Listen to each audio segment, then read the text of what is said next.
On her first day at the new job, the single mother brings the twins without imagining that, upon entering the boss's office, she would come face to face with the man who broke her heart and who never knew he had two daughters. But before we dive into the full story, let me know where you're watching from and what time it is. Now subscribe to the channel and let's get started.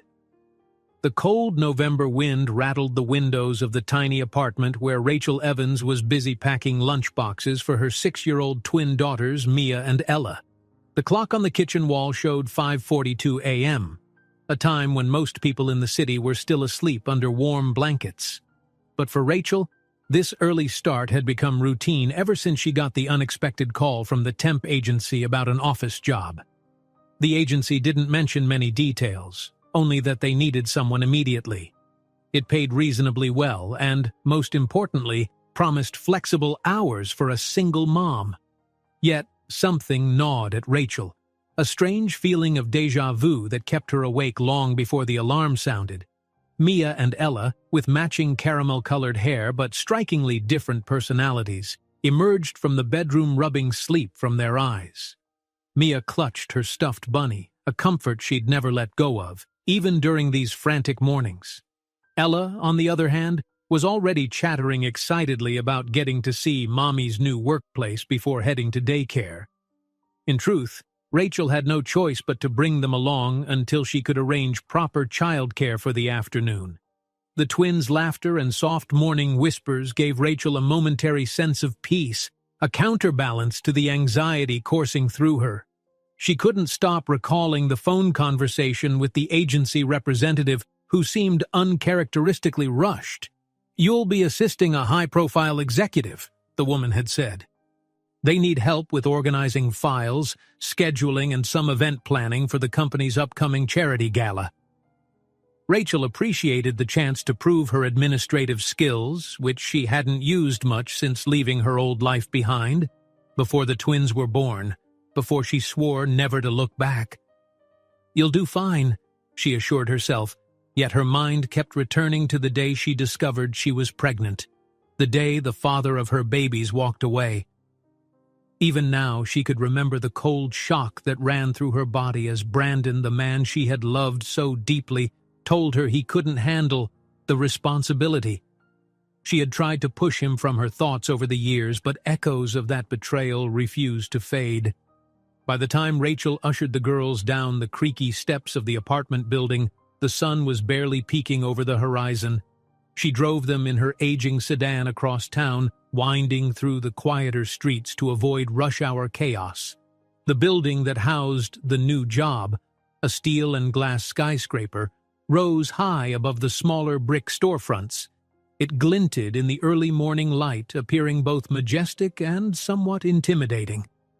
Ella pressed her face to the car window, exclaiming how the building looked like a giant mirror. Mia said nothing, but her wide eyes betrayed a sense of awe. Once inside the lobby, Rachel felt like she'd stepped into another universe. An immaculate marble floor reflected bright overhead lights. Designer armchairs, plush rugs, and glossy artwork lined the walls. Each detail was a stark contrast to the scuffed floors and second-hand couches of her modest home. Despite the grandeur, Rachel forced a confident smile for the twins. A receptionist directed them to the 21st floor, where the new boss's office suite was located. "You can wait upstairs, Ms. Evans," the receptionist said, her polite tone a veneer for mild curiosity. Children in this building were clearly unusual. An elevator ride filled with quiet tension led them to an opulent corridor. Rich mahogany doors displayed gold nameplates. Some doors were cracked open, revealing spacious offices with floor-to-ceiling windows. Rachel tried to keep her composure, but the swirling knot in her stomach only grew tighter when she spotted the door with the name Executive Director in bold letters. She saw no name, just the title. Mia squeezed her hand. "I'm nervous, Mommy." Rachel knelt to meet her daughter's gaze. "It's okay, baby. It's just a new job, just like the other offices Mommy has worked at." Yet a voice inside her head whispered that this time, things would be different, very different. Stepping inside the large office, she found a stern-looking woman named Laura perched behind a sleek glass desk. Laura didn't smile. She merely raised an eyebrow at the sight of two small children. "You're the new temp?" Laura asked, glancing at the clock on her screen. "You're on time, which is good, but—" Her eyes flicked toward Mia and Ella. "They can't stay in here once we begin. Our CEO is very particular about distractions." Rachel felt her cheeks heat up. "I had no other option this morning," she admitted gently, fighting the urge to sound defensive. "I'll keep them out of the way, I promise."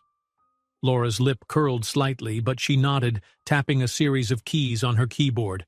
"I'll show you to your cubicle. Your direct boss should arrive soon. You'll meet him later. In the meantime, you can start by sorting through these." She pointed to a towering stack of folders. "Yes, of course," Rachel replied softly, thankful the conversation ended there. She guided Mia and Ella to a sofa in a side room, handing them coloring books and crayons she'd packed for just such a moment. "Stay here and color," she whispered. "Be quiet so we don't get in trouble." The girls nodded earnestly.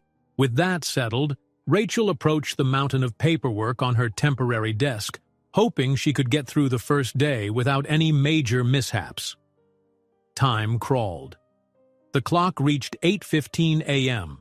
Laura returned, tension visible in her posture. "The CEO just got in," she announced, ignoring Rachel's wide-eyed look. "He wants you in his office immediately for introductions." Rachel's heart pounded. She brushed a stray strand of hair behind her ear, tidied her blouse, and double-checked that Mia and Ella were preoccupied. Then she followed Laura down a sunlit hallway. They stopped in front of an imposing set of glass doors etched with the words, "Executive Suite." Laura pushed them open without knocking. The office was massive, framed by panoramic windows that showcased the bustling city below. A sense of déjà vu crashed over Rachel like a tidal wave.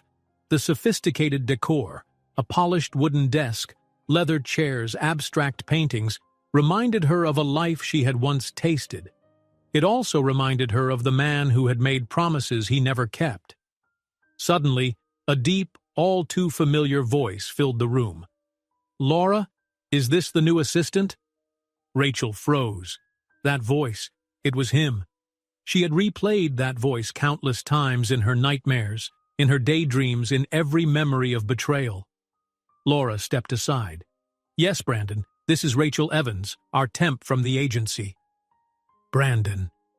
Her heart hammered so violently she thought her chest might explode. His face, sharper and more mature than the last time she saw him, turned toward her. She noticed the faint flicker of recognition in his eyes. For a moment, words caught in Rachel's throat. She thought about how many times she had dreaded this scenario, running into the father of her children after all those silent years. Brandon's gaze swept over her, a swirl of shock, confusion, and something else she couldn't define. A decade seemed compressed into a few seconds of taut silence. Then, just as quickly, his expression hardened. A professional mask slid across his features. "Welcome," he said curtly, extending a hand. "I'm Brandon Hayes, CEO. We're pleased to have you." "Pleased to have me?" Rachel's thoughts spun. She tried to steady her breath, ignoring the swirl of heartbreak in her stomach. As she shook his hand, she sensed the tension in his grip. Did he guess that she still remembered every detail of his walkout? Did he suspect that Mia and Ella, who were just a few corridors away, were in fact his daughters? The minutes stretched, each second fueling a sense of dread mixed with the faintest spark of hope that maybe, just maybe, some sort of reconciliation could occur. But when she glimpsed the ice behind Brandon's professional smile, she realized the man she once knew was gone, or perhaps he had never existed at all. Laura, oblivious to the undercurrent between them, launched into a rapid briefing about the upcoming charity gala. Brandon nodded occasionally, his focus drifting to Rachel as if trying to read her face. Despite her training in calm composure, Rachel's hands trembled slightly at her sides. She was back in a polished corporate world, face to face with the man who had abandoned her and had to remain professional. No meltdown, no confrontation. Not yet. As they wrapped up the initial introductions, Brandon's gaze lingered on her once more.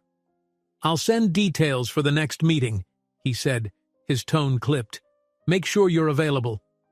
Rachel managed a stiff nod. Meanwhile, her mind raced with questions. How could she keep Mia and Ella hidden? Did she even want to? Did Brandon deserve to know he was a father of twins, no less? The day stretched ahead like a minefield, each step threatening to explode the fragile piece she was clinging to. In a nearby room, unaware of the drama unfolding, Mia and Ella colored quietly on the sofa. They had no idea their dad was only a few steps away. They had no inkling that everything in their world was about to change, quite possibly forever. Brandon Hayes stood by his expansive office window, watching cars inch through morning traffic far below. He gripped a sleek pen in one hand, his gaze momentarily unfocused. Just minutes earlier, he had locked eyes with Rachel Evans, the woman he never thought he'd see again.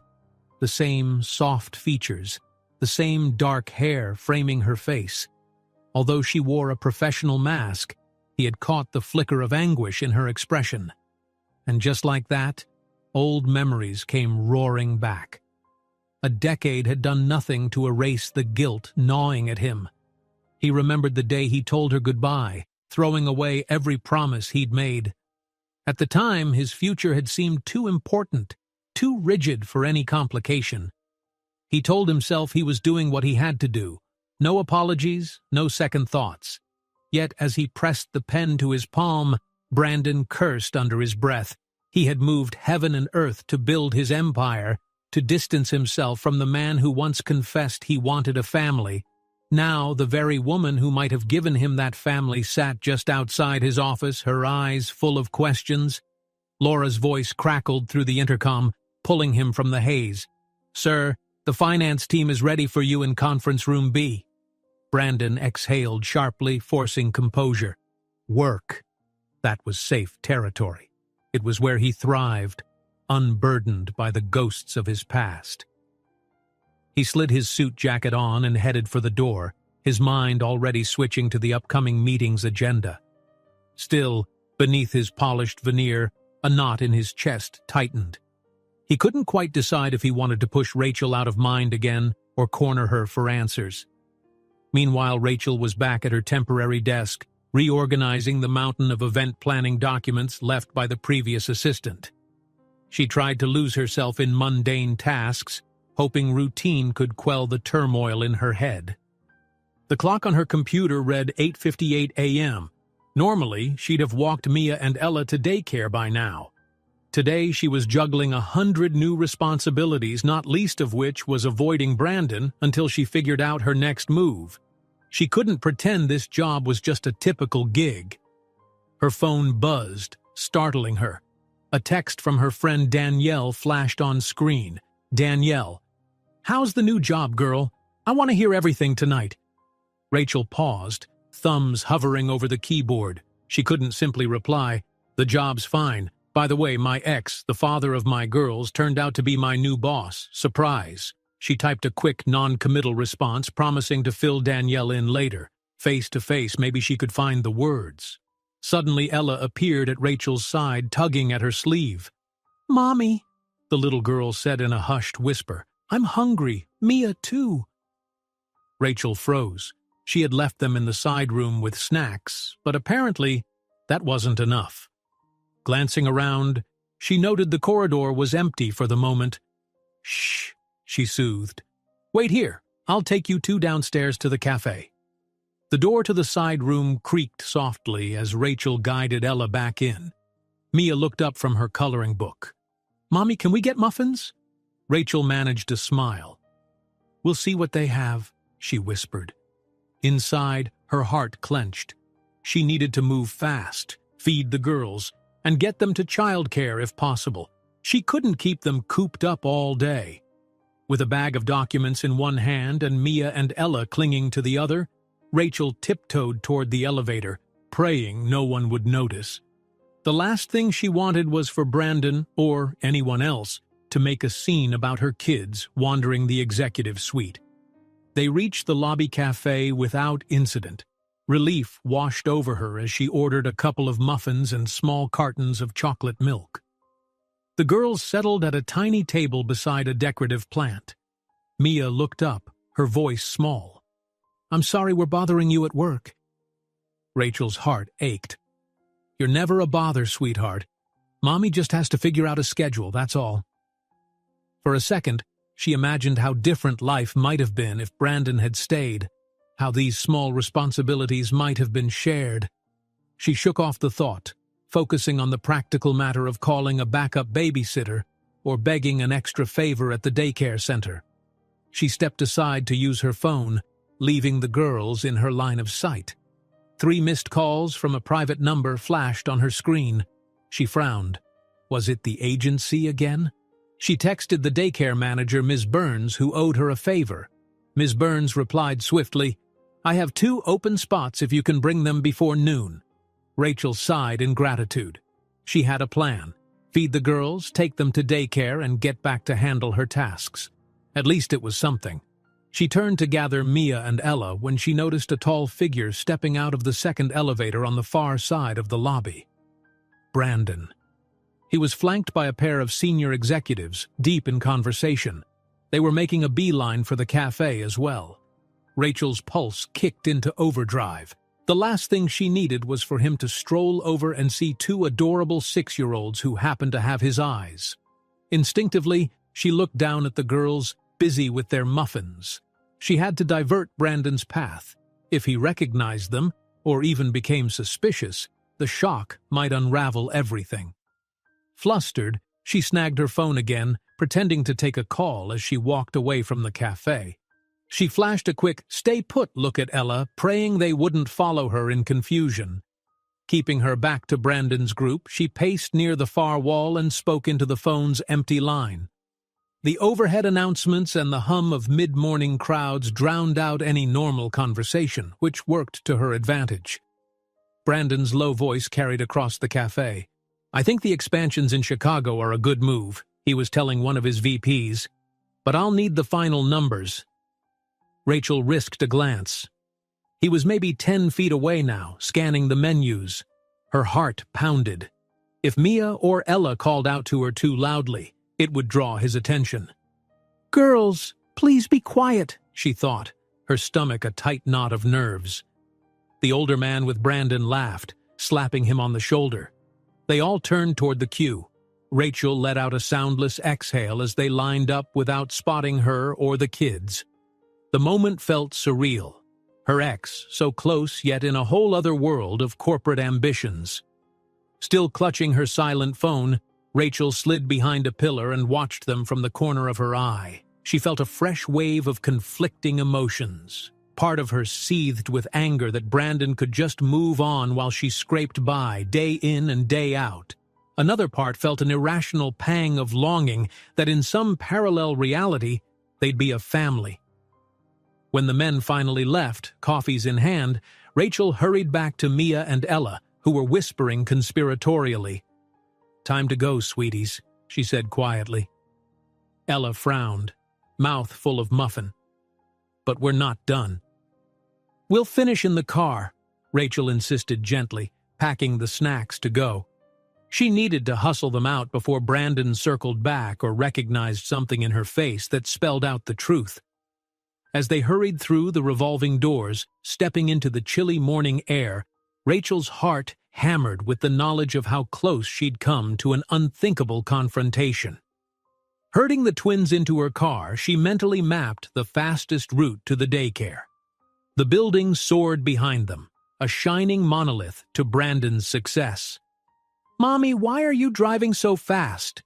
Mia asked, her voice tinged with concern. Rachel let out a breath, trying to steady her nerves.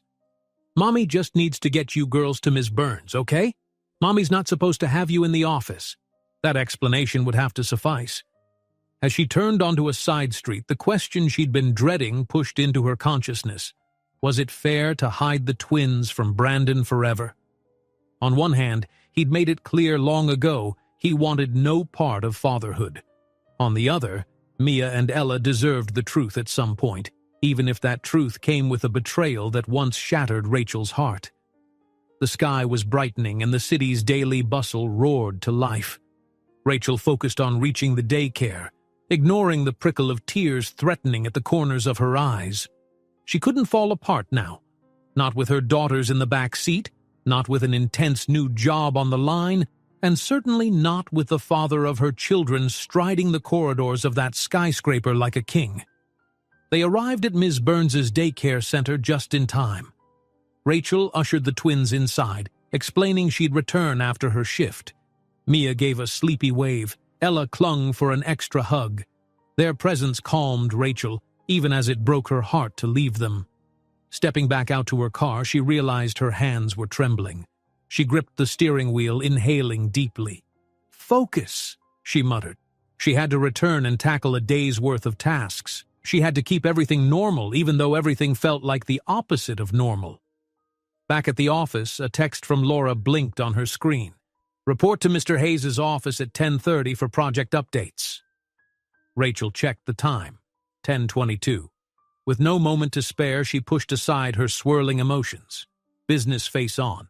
She would handle Brandon the same way she handled every other uncomfortable challenge, with composure and quiet resilience. Yet as she picked up her notebook and walked down the glimmering hallway, her heart thudded so loudly she swore others might hear it. A confrontation was inevitable.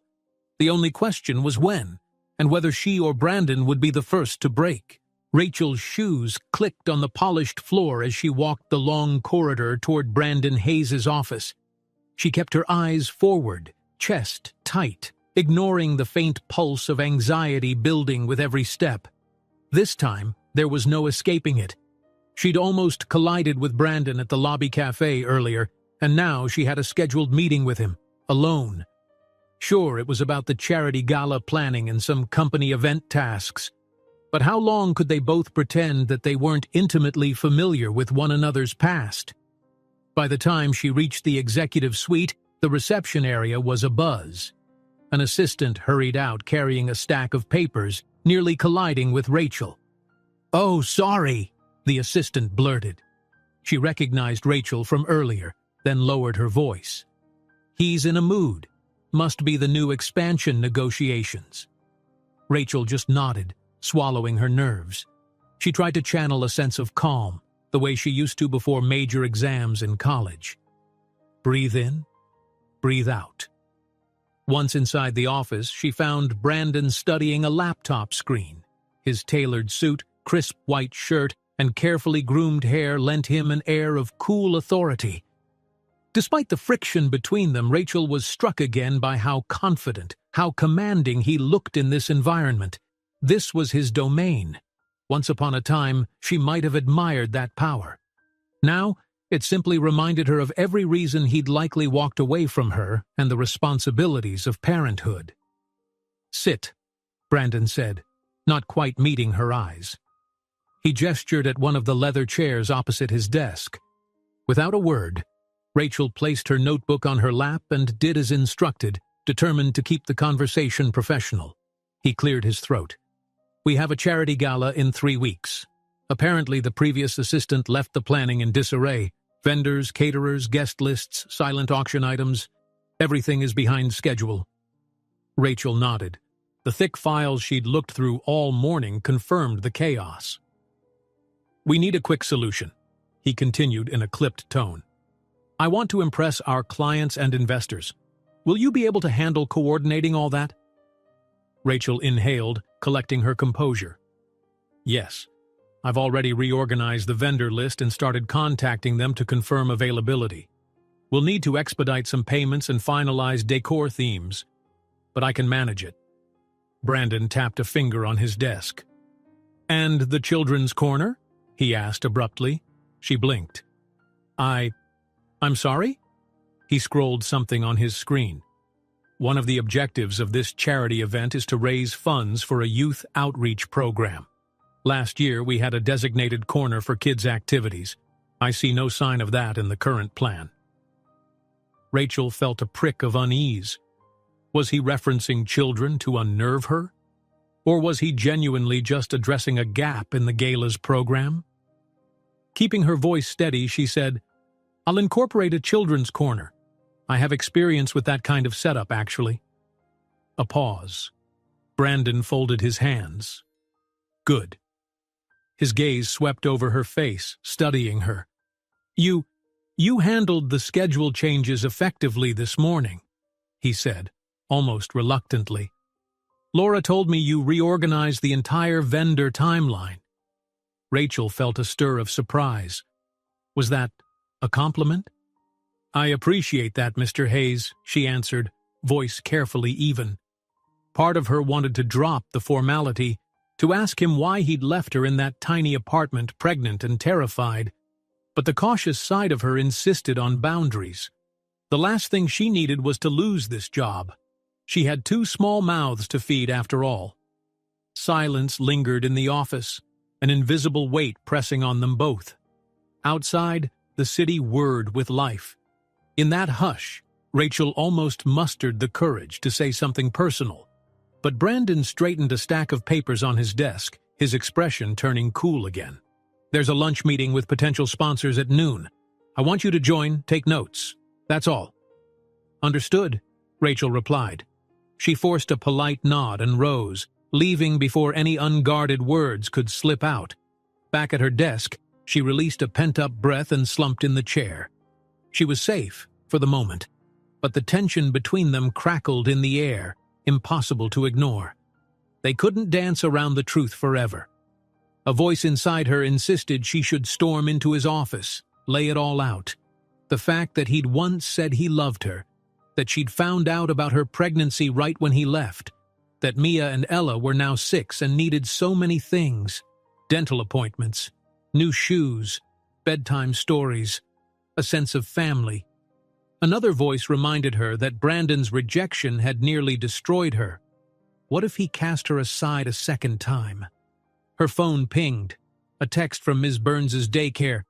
"Girls are fine, but Mia says her tummy hurts. She seems okay now, though." Rachel squeezed her eyes shut, wanting so badly to check on them. She typed a quick thank you. Then an email from Laura about the lunch meeting popped up on her screen. The day was relentless. A short while later, Rachel found herself in a sleek conference room with a view of the skyline. Men and women in tailored business attire filtered in, exchanging stiff pleasantries. Brandon entered last, commanding the attention of everyone at the table. He introduced Rachel briefly. "My new assistant, overseeing the gala logistics," and launched into talk of sponsor benefits. She scribbled notes, scanning the attendees' expressions. They were big players in philanthropy circles, deep pockets that Brandon's company wanted to impress. All the while, her mind flitted to Mia and Ella. She pictured them drawing pictures of flowers or making pasta necklaces in daycare. She pictured them feeling scared or lonely without her. Her chest ached, and across the table Brandon was all business, unwavering. She couldn't help but wonder if he'd sense something was amiss if he ever met his daughters. Would he see his own reflection in them?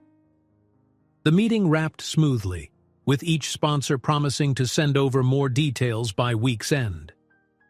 Brandon's marketing director, a tall man named Adrian, invited Rachel to join them for lunch at a nearby restaurant to continue discussions. Rachel forced a polite refusal, citing pressing tasks. Brandon gave a quick nod, not protesting her absence. She suspected he preferred it that way. Still, she felt his gaze on her as the group departed. She noticed an intensity in his eyes that unsettled her, like he was trying to unlock a memory or solve a puzzle. Did he sense that old undercurrent between them was more than a fling gone sour? If so, he didn't show it. He'd become a master at controlling his outward reactions. After they left, Rachel returned to the event files on her desk, rechecking vendor quotes. Her phone dinged again. Ms. Burns, updating that Mia was fine but napping in a quiet corner. Relief spilled through her veins. She typed a quick reply. "Thank you. I'll pick them up at 5." She dove into her tasks, scheduling phone calls with caterers, updating spreadsheets, emailing the decor company about color schemes. The hours blurred. By mid-afternoon, she'd confirmed more progress in a single day than the previous assistant had made in weeks. Maybe she was truly good at this. Maybe, if all went well, she could parlay this temp position into something permanent. But the looming question remained: how to handle Brandon? Could she compartmentalize her heartbreak forever, politely scheduling his events and fetching coffee while hiding the existence of their twin daughters? The idea alone made her stomach twist with guilt. She imagined Mia or Ella spotting his picture somewhere, a business magazine cover or a TV interview, and asking who he was. "Rachel," she startled, turning to see Laura standing by her cubicle. "Mr. Hayes wants you in the design studio on the 14th floor to approve a decor prototype for the gala. They're waiting." Without waiting for a reply, Laura disappeared down the hallway, tablet in hand. Rachel rose, smoothing her blouse. Another day, another task. Grabbing her notebook, she headed for the elevator, ignoring the knot in her gut that reminded her the end of this day wouldn't change the facts. Brandon Hayes was still the father of her children, and sooner or later the truth would come crashing down around them both. Rachel stepped out of the elevator onto the 14th floor, inhaling the faint scent of fresh paint. The design studio was a far cry from the sleek, buttoned-up executive level. It buzzed with creativity. Oversized mood boards leaned against the walls, fabric swatches lay scattered on tables, and half-finished centerpiece mock-ups stood in various corners. A handful of graphic designers and event planners hurried around, each juggling material samples and coffee cups. "Hi, you must be Rachel," called a warm voice from across the room. A tall woman in stylish eyeglasses wove through the clutter, her arms full of ribbons and color samples. "I'm Megan from the design team. Brandon, Mr. Hayes, asked me to show you our prototype for the gala decor." She gave a friendly smile that put Rachel at ease. "I appreciate it," Rachel said, following Megan to a long table cluttered with centerpieces in progress. The base design featured delicate silver-accented florals around tall glass cylinders. A swirl of soft violet and sky-blue ribbons cascaded down each arrangement. Nearby, an array of color palettes and sketches for the event's overall Mystic Garden theme beckoned for approval. It looked both whimsical and high-end, a balance Rachel suspected the sponsors would love. Megan ran a hand over the shimmering fabric that would be draped on tables. "We know we're behind schedule, but we can fast-track production once we get the official go. Mind giving it a once-over?" Rachel nodded. This was a welcome distraction from her Brandon-related turmoil. She examined each detail, the interplay of color, the height of the centerpieces, how the lighting concept might highlight them. She made notes in a crisp, methodical way, grateful for a task where she had some authority. She'd arranged smaller events before, but never anything this upscale. Still, she realized her instincts were sound. The design appealed to her sense of elegance without seeming over the top. "I love the color scheme," she said, circling a small adjustment on her notepad. "But maybe ease up on the silver shimmer at the base so it doesn't clash with the lighting after dark. We want the centerpieces to glow softly, not blind the guests." Megan raised an impressed eyebrow. "I like that. Actually, we can incorporate subtle LED lights to create that glow effect. Brandon said you'd have final say on these details, so if you're on board, I'll get the team moving." Rachel blinked. He said that? She couldn't hide her surprise. For a man who'd barely looked her in the eye without some tension, it was startling he'd grant her so much control. Then again, maybe he simply delegated tasks to keep the event afloat without messy entanglements. "Yes," Megan laughed gently, packing up a pile of ribbons. "Frankly, he seemed eager for you to take charge. Guess he trusts your judgment." She didn't notice Rachel's slight inward flinch at the word trust. They continued swapping ideas, finalizing decisions on drapery and table settings. The conversation was comfortable. Megan was an enthusiastic collaborator, praising Rachel's suggestions. Time flew as they hashed out color-coded mock-ups and digital previews. By the time they were done, the designs looked cohesive, luxurious, and refreshingly different from the typical corporate gala fare. A quick glance at her phone informed Rachel it was nearing 4 p.m. Her stomach clenched. She needed to leave by 4:45 at the latest to pick up Mia and Ella from daycare. She still had half a day's work to do in the next 45 minutes. Megan must have sensed the tension in Rachel's face. "You good?" she asked gently. "Long day?" Rachel smiled wearily. "Yeah, something like that. I have to pick up my girls soon." She almost laughed at how foreign it felt to say that so openly here. Megan nodded knowingly. "Hey, I'm a mom too, 8-year-old boy. Let me tell you, balancing deadlines and dinner is an art form. Hang in there." They wrapped up with a round of thanks. Rachel promised to email the final notes, and Megan waved her off with a cheerful, "You're doing great." Despite the swirl of chaos in her life, Rachel felt a small surge of pride. Stepping back onto the elevator, she tapped the button for the 21st floor to gather her things. She needed to slip out quietly if possible. The last thing she wanted was to run into Brandon, have him question her early departure, and, well, she wasn't sure how any conversation with him would play out. When the elevator doors opened, though, Laura was waiting in the hallway. Laura's expression was unreadable.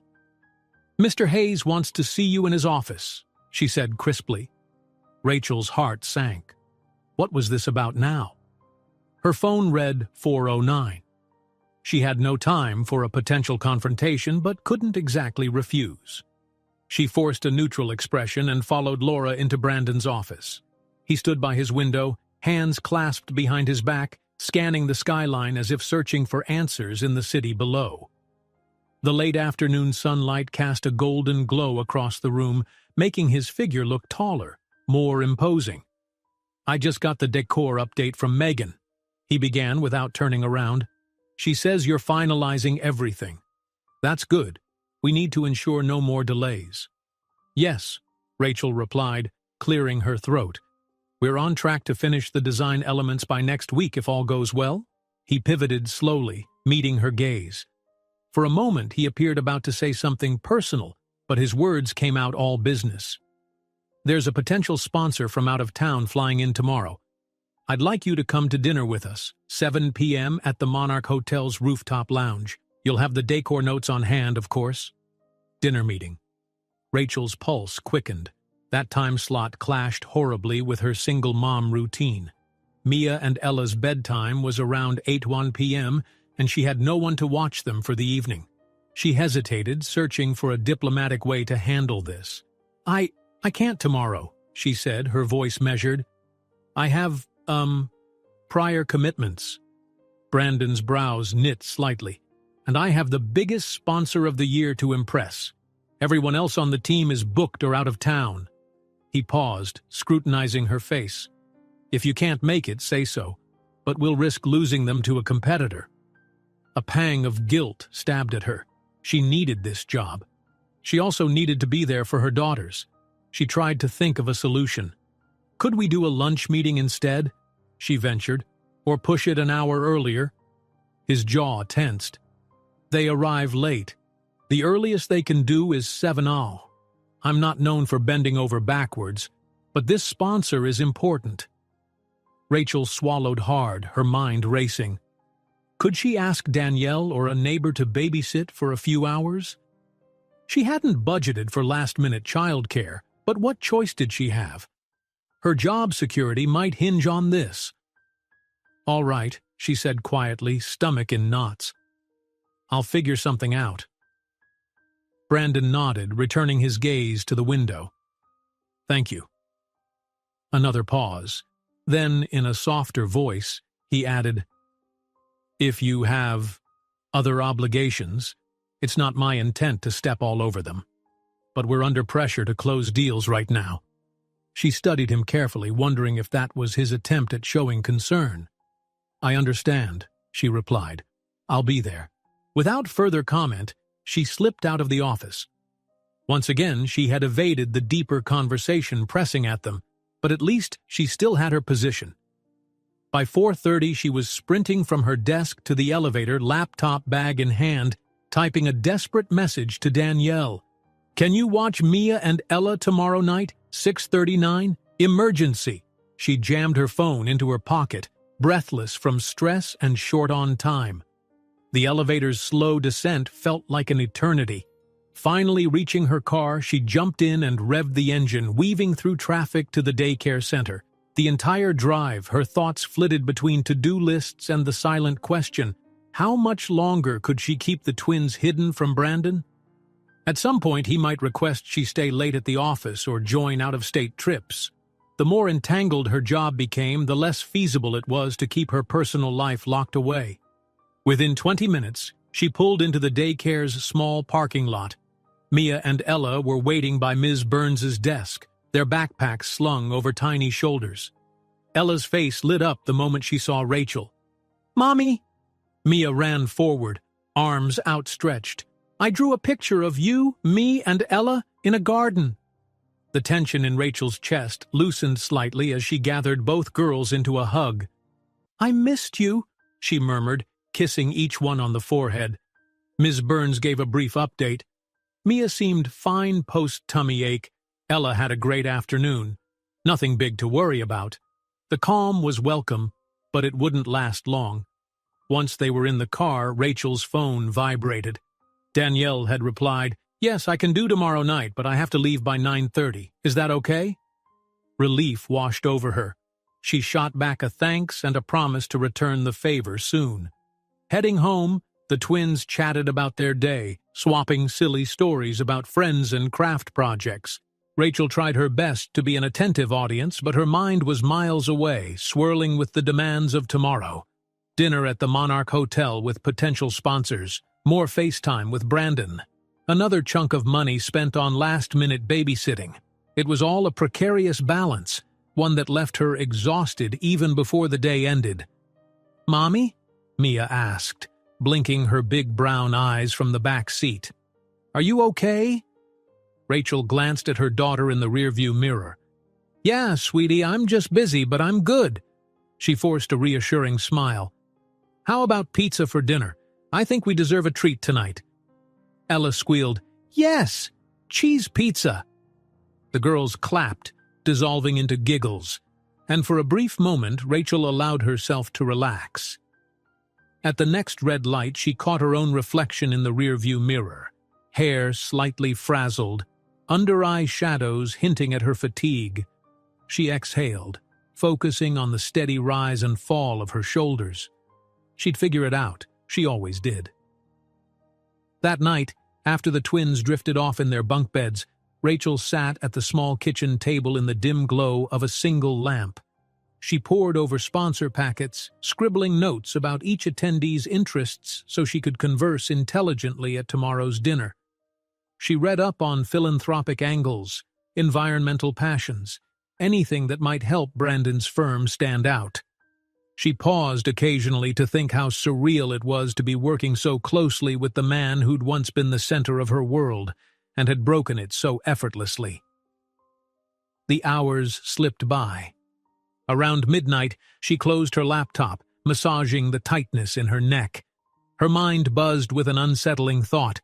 If Brandon ever discovered he was Mia and Ella's father, would he step up or run all over again? She had no answers, just a storm of anxiety and memories swirling behind her tired eyes. With a resigned sigh, she headed to bed. Tomorrow, she'd stand side by side with Brandon in a fancy hotel lounge, forging deals and alliances, acting as though he was just her boss.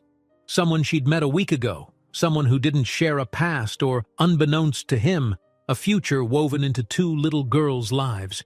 She couldn't predict how much longer this masquerade would hold. But for now, as exhaustion tugged her toward a shallow sleep, she clung to the only certainty she had. No matter how entangled her world became, Mia and Ella came first. And if that meant living a double life, mother and anonymous temp, ex-lover and loyal employee, then so be it. For as long as she could manage, she would keep her secrets locked away. Rachel woke the next morning to the insistent buzz of her phone alarm and the soft rustle of Mia crawling onto the bed. The sun hadn't fully risen yet, and a pale gray light seeped through the window blinds. Ella's gentle snores from the bunk bed reminded Rachel of how early it still was. She closed her eyes again, wishing for just a few more minutes of peace, but her mind was already racing with today's challenges. Her main concern was the dinner meeting at the Monarch Hotel, 7 p.m. sharp, with Brandon and the out-of-town sponsor. Danielle, her friend and last-minute babysitter, had agreed to come by at 6:30, but would need to leave by 9:30. Rachel planned to slip away from the dinner as soon as she could. Yet even this carefully arranged plan felt precarious. Mia snuggled closer, her hair tousled. "Mommy, can we have pancakes today?" she murmured hopefully. Rachel placed a light kiss on her daughter's forehead. "We'll do cereal this morning, love. Mommy has to get to work early." She felt a pang at having to rush them, but balancing work and parenthood required constant compromise.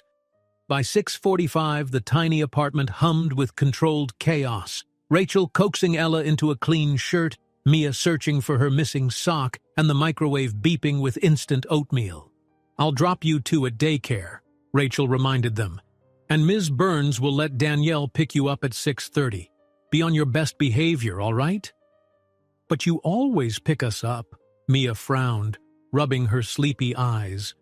Rachel knelt and stroked her daughter's cheek. "Tonight's different, sweetie. I have a work meeting, but I promise I'll tuck you into bed as soon as I get home." Ella, pushing away a wisp of hair from her face, gave a decisive nod. "Can we still read that princess book when you come back?" "If you're awake," Rachel teased softly. "It might be late, but we'll see." With that tentative promise, they headed out into the crisp morning air. The drive to the daycare was uneventful, though Rachel's phone pinged relentlessly with notifications from the office. Mentally, she tried to draft a smooth script for the dinner conversation, highlight the charity gala's mission, emphasize the sponsor's brand synergy, keep them intrigued enough to partner.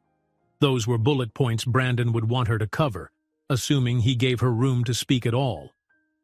At 8:30 a.m., Rachel was at her desk, scanning emails. Laura had sent over a briefing about the traveling sponsor, a tech mogul named Christopher Lang, who was rumored to be a major investor in youth-focused nonprofits. He was known to be a bit of a wild card, sometimes pulling out of deals last minute if he sensed disorganization. Anxiety spiked in Rachel's stomach. This dinner had to go well. She'd barely started reviewing the notes when Brandon appeared at the edge of her cubicle. "Morning," he said, subdued. The tension between them felt different today. Less guarded hostility, more a shared sense of urgency. "Morning," she managed, meeting his gaze briefly. It still jolted her to see the same eyes that once looked at her with affection, now so distant. She tried to keep her tone professional. "I was about to call the caterers for a final head count." "Good. We need that locked by the end of today," Brandon replied. His gaze flicked to the clock on the wall. "We also need to confirm the seating chart for the gala by Friday. It's a nightmare of VIP requests." Rachel scribbled a note. "I can handle it. I'll start plugging sponsor names into the layout once your marketing director sends me the final guest list." She glanced up, feeling a question tug at her. "Anything else before dinner tonight?" He studied her as though weighing how much to say. "No. We'll go over game plans in the car on the way to the Monarch." "The car?" she echoed, alarmed. She'd planned to drive herself separately, giving her a chance to slip out discreetly if needed. "Corporate protocol," Brandon said with a shrug. "We show up together, present a united front, especially with important sponsors. Laura will arrange for a driver." Rachel's pulse skipped. That meant more time alone with Brandon, possibly awkward personal territory, but she couldn't refuse without raising suspicions. "All right," she said, mustering composure. "What time should I be ready?" 6:15. Downstairs, main lobby. He paused for a heartbeat, looking almost contrite. "It'll be easier, I promise."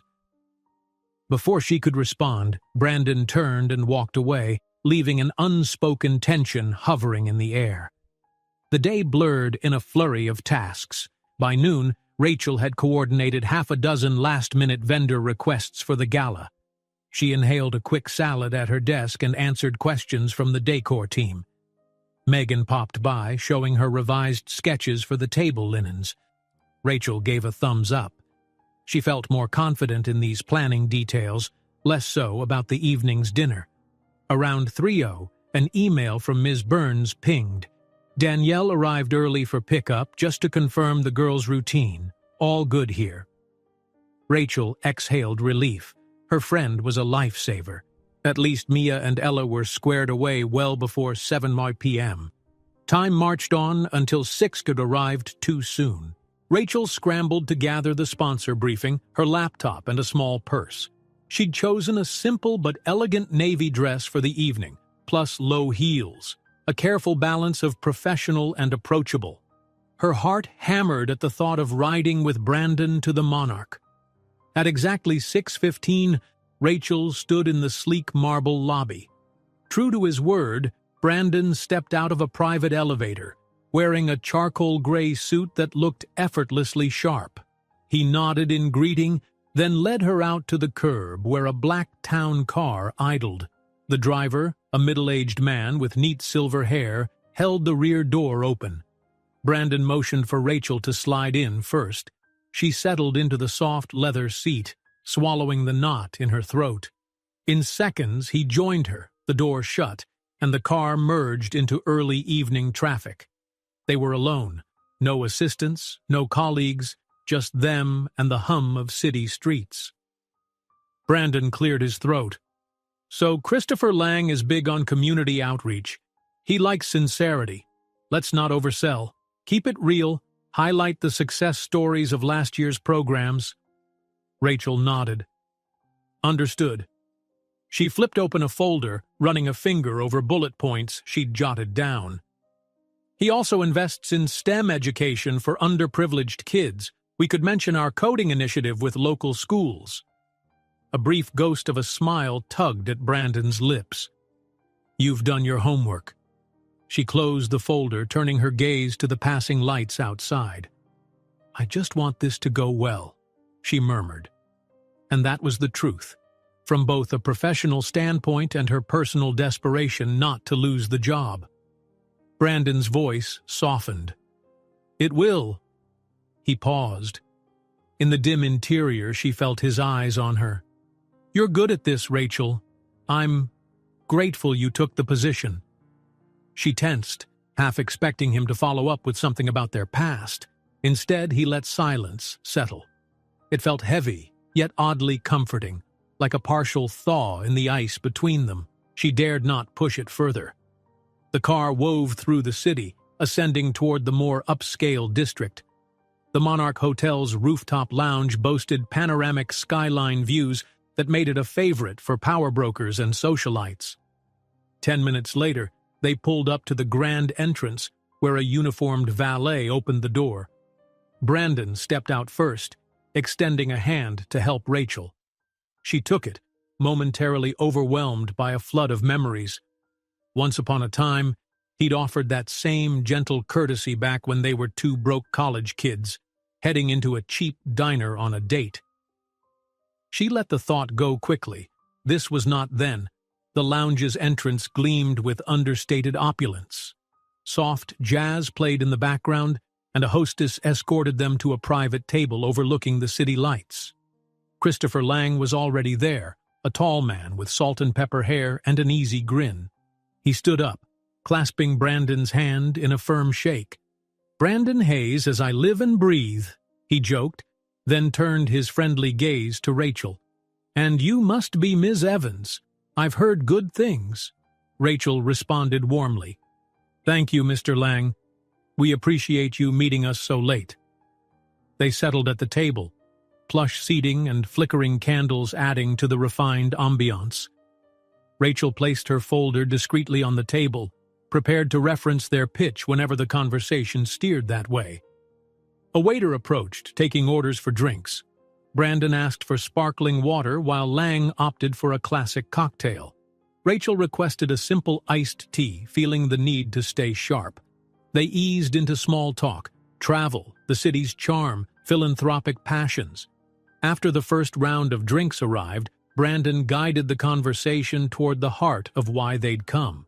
He praised Lang's prior work in youth outreach, weaving in how their upcoming gala aimed to support literacy programs, arts workshops, and budding tech labs for kids. Lang listened intently, occasionally interjecting with questions or stories from his own experiences.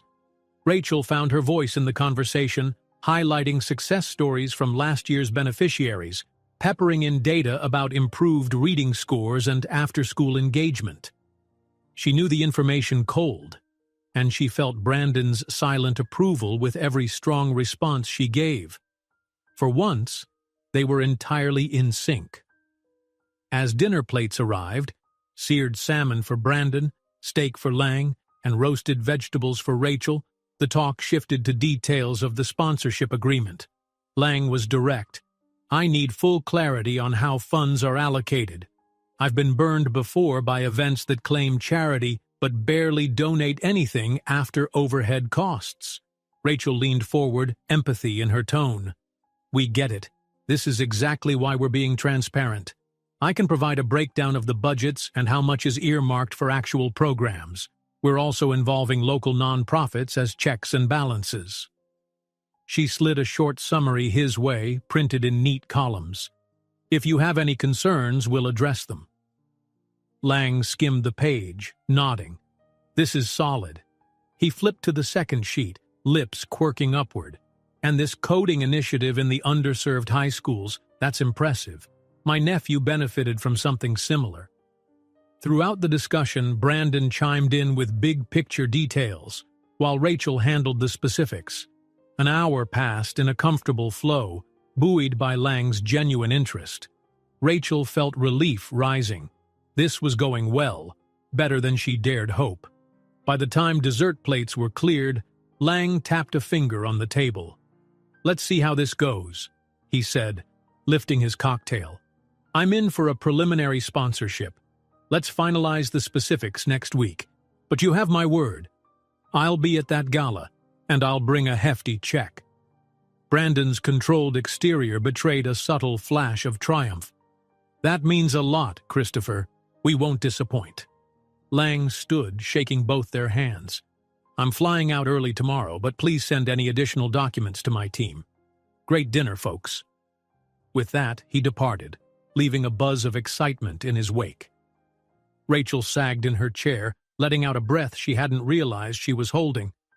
Brandon looked at her, a small spark of gratitude in his eyes.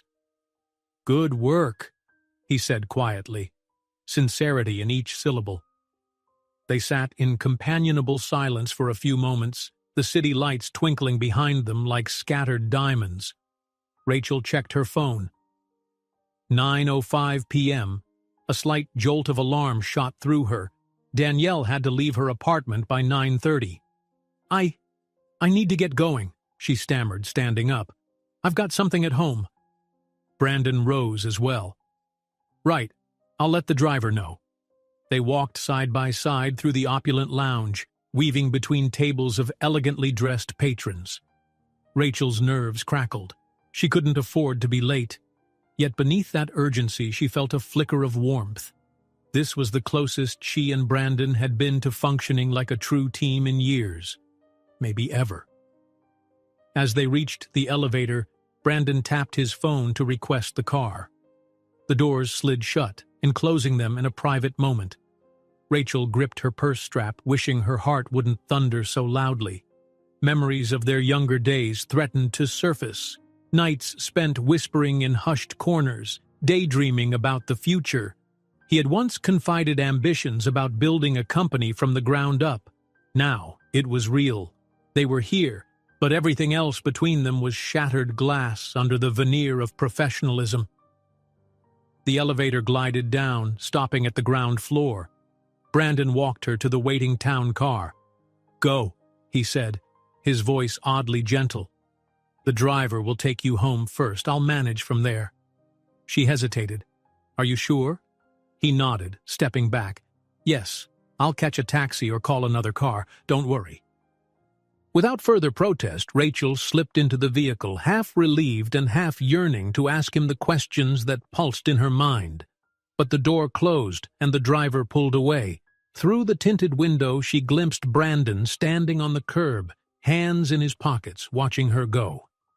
Her phone read 9:17 p.m. She texted Danielle, "On my way! Be there in 10." Danielle quickly replied with a thumbs-up emoji, adding, "All good, don't worry." Rachel exhaled. Tonight had been a success, at least where the sponsor was concerned. Now she just had to hurry home, relieve Danielle, and slip back into her primary role, mom. As the city lights streaked past, she fought off the flutter in her stomach from Brandon's fleeting hints of warmth. She still had her secrets, and she suspected he had his own regrets. The question remained, how much longer could they keep living in these separate worlds? Because with every moment of teamwork, every brush of understanding, the walls she'd built around her past threatened to crumble. And if that happened, Brandon Hayes would realize that his life was far more entangled with hers than he could ever imagine. The next morning dawned gray and rainy, matching the stormy swirl of thoughts in Rachel's mind. She had managed only a few hours of restless sleep, kept awake by the lingering rush of the successful sponsor dinner and the uneasy awareness of Brandon's small gestures of consideration. After dropping Mia and Ella at daycare, she navigated wet city streets to the office, arriving a touch earlier than usual. The building's polished floors squeaked under her damp shoes as she hurried to her cubicle. Her desk phone rang before she even had time to power up her computer. "Rachel Evans speaking," she answered briskly. Laura's clipped tone crackled on the other end. "Mr. Hayes wants a quick run-through of last night's takeaways. Conference room A in 10 minutes. "Understood," Rachel replied. She suppressed a sigh as she hung up. Given Brandon's polite goodbye at the hotel, she half expected him to drop by her cubicle or send a cordial email. But apparently it was business as usual. Meet, discuss, move on. That was probably best for both of them. No personal lines blurred. She gathered the sponsor notes and typed up a concise summary. Despite her mental fatigue, she forced herself to be thorough. Lang's preliminary sponsorship was a huge win, but there were follow-up details to finalize before the gala. If they impressed him further, he might become a long-term partner. At exactly 9 a.m., Rachel slipped into conference room A to find Brandon seated at the head of a gleaming wood table, scrolling through his phone. A stock market news channel played soundlessly on the wall-mounted TV. He glanced up when she entered, nodding in acknowledgement. His expression was professional, no trace of the subtle warmth she'd caught glimpses of the previous night. "Morning," Brandon said. "Let's get started." Rachel offered a small smile, setting her notes on the table. Christopher Lang seemed pleased with the meeting. He requested a breakdown of the donation distribution percentages, plus any prior stats on the literacy programs we're expanding. Brandon listened intently, tapping a pen against his notepad. "I'll have Adrian from marketing compile those stats. Email them by end of day. Anything else?" She flipped a page. Lang also hinted at wanting VIP seating near other major donors. We'll have to see if that affects the current gala floor plan. I can rework the seating chart to accommodate him. "Do it," Brandon agreed. His gaze flicked to a stack of documents on the table. Budget overviews, sponsor proposals, and a preliminary guest list. "I'll need you at a meeting this afternoon with our finance lead. They're concerned about final costs for the decor." Rachel quickly jotted it down, the rest of her day filling with more tasks. She braced herself for a question about why she'd rushed off the night before, but he didn't bring it up. Perhaps it was better that way. No personal entanglements, just a smooth professional partnership.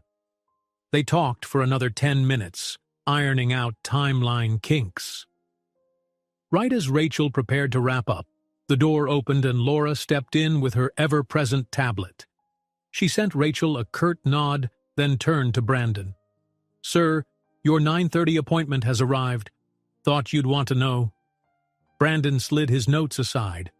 "Right. That's—" He paused, glancing between Laura and Rachel. "Could you give us 5 more minutes?" Laura hesitated, eyebrows raised in mild surprise, then nodded. "Yes, sir."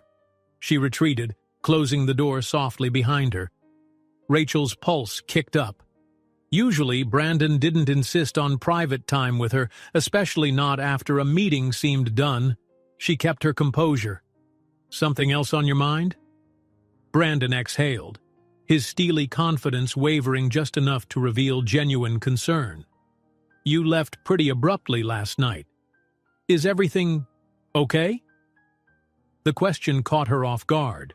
She wanted to respond with a polite lie, but the soft tone in his voice made her hesitate.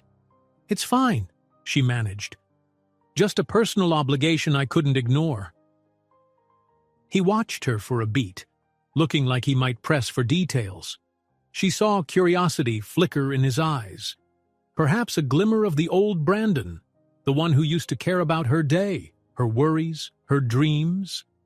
But then he cleared his throat, slipping on the mask of professionalism again. "All right," he said, leaning back in his chair, "as long as it won't affect your performance at work. We need your focus." Her heart sank at the underlying message. Personal obligations were her problem, and as long as she kept them separate from this job, Brandon was content to let it lie. Or perhaps, she thought wryly, he was relieved she didn't dig into their past. She forced a nod. "I promise it won't interfere." "Good," he said simply. Rising to his feet, he gathered his papers. "I appreciate your hard work. Keep me updated on any changes with Lang." With that, he straightened his suit jacket, and the moment of near intimacy vanished. Outside, the hallway bustled with employees who barely glanced at Rachel as she passed. She returned to her cubicle, a clashing mix of relief and disappointment swirling in her chest. She kept telling herself that less drama was ideal. Her daughters needed her stable and employed, not stirring up old heartbreak. She spent the next hour drafting seating charts, cross-referencing spreadsheets of VIP demands, corporate sponsors, and partner organizations. The stack of tasks grew daunting, but Rachel's methodical approach carried her forward. She paused only to phone Ms. Burns, confirming Mia and Ella's after-school arrangements. She'd pick them up by 5 p.m. No more evening events scheduled, for now. Around lunchtime, she scurried to the break room for a quick sandwich. Megan from the design team joined her, plopping down in a chair with a sigh. "We're slammed with last-minute requests," Megan groaned. "I swear every sponsor wants a custom lighting scheme or a signature cocktail in their honor. You're handling it like a champ, though." Rachel smiled, peeling back the corner of her sandwich wrap. "Thanks. I'm just hoping we don't hit any major snags before the gala." Megan raised her eyebrows meaningfully. "Between you and me, I've never seen Brandon Hayes trust someone with so many responsibilities this fast. It's impressive." Her voice softened conspiratorially. "He's a pretty private guy. Tough on the outside, but I suspect there's more beneath." Rachel swallowed hard. "I've noticed," she admitted carefully. Megan's curious gaze lingered, so Rachel quickly shifted the topic to centerpieces, and they spent the rest of the lunch break discussing color palettes. The afternoon passed in a blur of calls and emails. By 4 p.m., Rachel was mentally exhausted. She tapped her foot nervously under her desk, itching to go pick up her girls. Though she had no pressing deadlines this evening, she worried about some last-second request popping up. Just as she shut down a spreadsheet on her computer, her phone chirped. A text from Brandon, short and to the point. "Need you to confirm with the caterer if they can do a last-minute vegan option for Lang's wife. She may attend. Thanks." Rachel typed a quick reply. "On it," and dialed the caterer. They were fortunately flexible, able to accommodate a plant-based entree with 2 weeks' notice. She relayed the update to Brandon via email, then checked the clock, 4:20. If she left now, she'd beat traffic and get to Mia and Ella by 5 p.m. She stood, gathering her purse. Her phone buzzed again. Brandon. This time, the text read, Thanks for the quick turnaround. Good work." It was such a small affirmation, but a ripple of gratification spread through her. She headed for the elevator feeling oddly buoyed. The daycare pickup went smoothly. Mia raced into Rachel's arms, shrieking with delight, while Ella clung to Rachel's leg, demanding a recount of her day. Once home, Rachel cooked a modest pasta dinner, refusing to fret over tomorrow's tasks for a few precious hours. She read to them, helped color pictures, and indulged in giggly pillow fights before tucking them in. Later, when the apartment was silent except for the faint hum of the fridge, Rachel booted up her laptop at the kitchen table. Sponsor spreadsheets blinked at her. She rubbed her temples, pressing away the start of a headache. She thought about Brandon's abrupt question that morning, "Is everything okay?" and how she'd brushed it off. Then she pictured the day he'd walked out, leaving behind only a brief, cold explanation of how he wasn't ready. She wondered if he remembered that moment as vividly as she did. Steeling herself, she clicked through the event files, making sure no detail was missed. The more she delved into her work, the more a small realization dawned. Brandon had given her a surprising level of trust, yes, but also autonomy. It was the most empowered she'd ever felt in a corporate setting. Did that mean he respected her abilities despite their history? Or was it purely practical, him offloading stress onto someone competent? A tiny beep interrupted her thoughts. An email alert. She checked the sender, Brandon Hayes. The subject line, "Tomorrow's agenda." Her heart fluttered, though she scolded herself for reacting. Opening it, she found a concise bullet list of tasks for the next day, like a friendly heads-up. No curt commands, just an organized breakdown. Reading it, she half smiled. This was the kind of synergy she used to fantasize about back in college when they were dating, both striving for success, supporting each other's strengths. Of course, she had never imagined they'd reconnect under the current circumstances. She typed back a short confirmation and closed her laptop with a long sigh. Midnight came and went, her mind refusing to slow. She puttered around the apartment, tidying stray toys, glancing at the tiny cracks in the walls she couldn't afford to fix, and peeking in on her sleeping daughters. She was so grateful to have them, but their father didn't even know they existed. Would telling him now shatter everything, or might it forge a new path? She placed a hand on the bedroom door frame, leaning against it as she watched Mia and Ella's slow, even breaths. Keeping secrets weighed on her, but fear of Brandon's rejection loomed larger. For all she knew, his priorities hadn't changed. He wanted success and control. Family might still be an unwelcome detour. The next 2 weeks promised a whirlwind of final gala prep. She promised herself to stay focused on that and nothing else. If Brandon remained content in blissful ignorance, so be it. At least she could keep her job and secure her daughter's future. Yet she couldn't ignore the gnawing truth that with each passing day, more cracks appeared in the fragile barrier between her worlds. The tension of secrecy only intensified.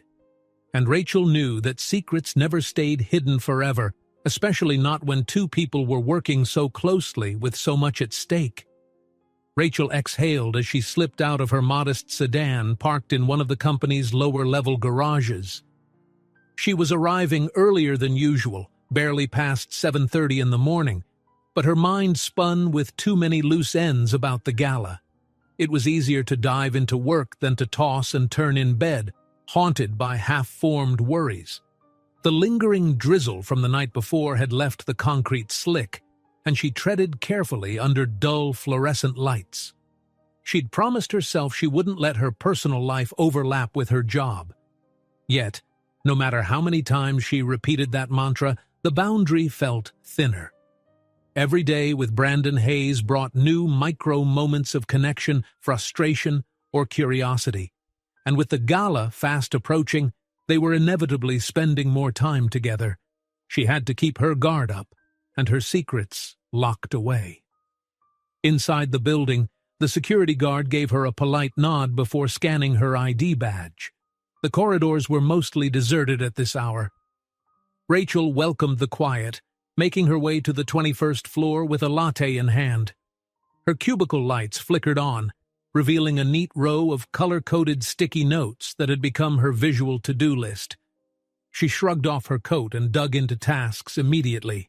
Vendor confirmations, sponsor emails, scheduling last-minute decor checks with Megan's team. She was knee-deep in an updated spreadsheet when a subdued beep signaled someone had stepped into her cubicle row. She glanced up to see Brandon, tie slightly askew, balancing a takeout coffee in one hand and a file folder in the other. The early hour and soft overhead lighting made him look more approachable, less of the intimidating CEO. "You're in early," he remarked. His tone was casual, lacking the formal crispness he often used. Rachel forced a small smile. "Couldn't sleep. Figured I might as well tackle the vendor list while it's quiet." He nodded, stepping closer. The office floor was so empty that the usual background hum of chatter and ringing phones was absent. "I was about to go over final budget numbers for the gala," he said, tapping the file folder lightly. "They're a bit steeper than we planned. You have a few minutes to review them?" "Sure," she replied, though her heart picked up pace. She knew the decor costs had climbed after requests for specialized lighting and extra touches for VIP sponsors like Christopher Lang. Still, she hoped it wasn't so high that Brandon would blame her for overspending. They walked to a nearby conference room meant for impromptu meetings. Brandon flicked on the lights, revealing a small table and a large screen on the wall. Rachel sat, crossing her legs under the table as Brandon laid out the spreadsheets. Rain trickled down the glass windows behind him, the city skyline shrouded in morning haze. He slid one sheet toward her, the numbers stark. "Our original budget was X, but we're hitting Y, mostly due to additional AV equipment and those custom centerpieces. The question is, how do we cut corners without losing the wow factor?" Rachel's shoulders loosened marginally. He was being practical, not accusatory. "We could scale back the premium floral arrangements in lower traffic areas," she suggested, scanning the data. "And maybe reduce the LED accents from certain lounge corners. The main stage and sponsor tables still need the best presentation, but we can adjust the rest." Brandon hummed in agreement. "That could save a few thousand." Megan mentioned the possibility of simpler linens for the smaller tables. "Also, maybe we reduce the open bar time from 4 hours to 3.5. He offered a ghost of a smile. "Somebody proposed that yesterday, but I wasn't sure if guests would riot." Rachel chuckled softly. "It might ruffle a few feathers, but if we communicate it right, maybe no one notices." She jotted notes, building a revised plan. As she wrote, she felt Brandon's gaze on her. When she looked up, he averted his eyes. Was he about to say something else? Before either could speak, the overhead lights in the hall clicked on, indicating more staff arriving. Brandon gathered the papers and placed them neatly into the folder. "Let me know once you finalize your suggestions. We'll present them to finance by noon." "Absolutely," Rachel said, rising from her chair. She hesitated before heading to the door. Part of her wanted to acknowledge the fleeting sense of camaraderie, that for these few minutes they felt almost like old friends brainstorming solutions. But she remembered the walls she'd built. Better to keep things strictly about the gala. At her desk, she spent the next 2 hours methodically trimming the budget, emailing Megan about less expensive linens and adjusting the run of show. A swirl of calls and questions descended. One sponsor asked for a bigger signage opportunity. The caterer needed final guest counts by the following evening. The hustle was relentless. Yet, ironically, Rachel thrived on it.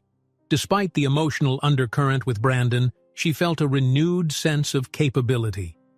By mid-morning, Laura approached, stony-faced as ever. "Rachel, quick heads up.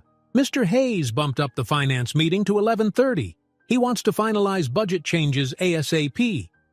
Rachel nodded. "Got it. I'll be ready." She hurried to compile her revised spreadsheets and practiced a quick mental pitch for how she'd justify the cost adjustments. When 11:30 arrived, The finance conference room was bustling with key team members. Brandon stood at the head, flanked by 2 finance officers, while Adrian from marketing fiddled with a laptop connected to the projector. Rachel slipped in, laptop in hand, and took a seat near the front. The conversation quickly turned into a back and forth about numbers, timelines, and sponsor expectations. She answered questions about decor and vendor negotiations. Brandon chimed in with big-picture strategy, occasionally glancing at her for confirmation. Halfway through, one of the finance officers frowned at the slides. "Wait, we're cutting the open bar by 30 minutes? Are we sure that's wise? Some VIPs might interpret it as stinginess." Rachel cleared her throat to answer, heart thumping. "We believe it's enough time for guests to enjoy drinks without overshadowing the main fundraising components. Also, major sponsors typically prefer focusing on the auction and cause." Her voice carried more confidence than she felt.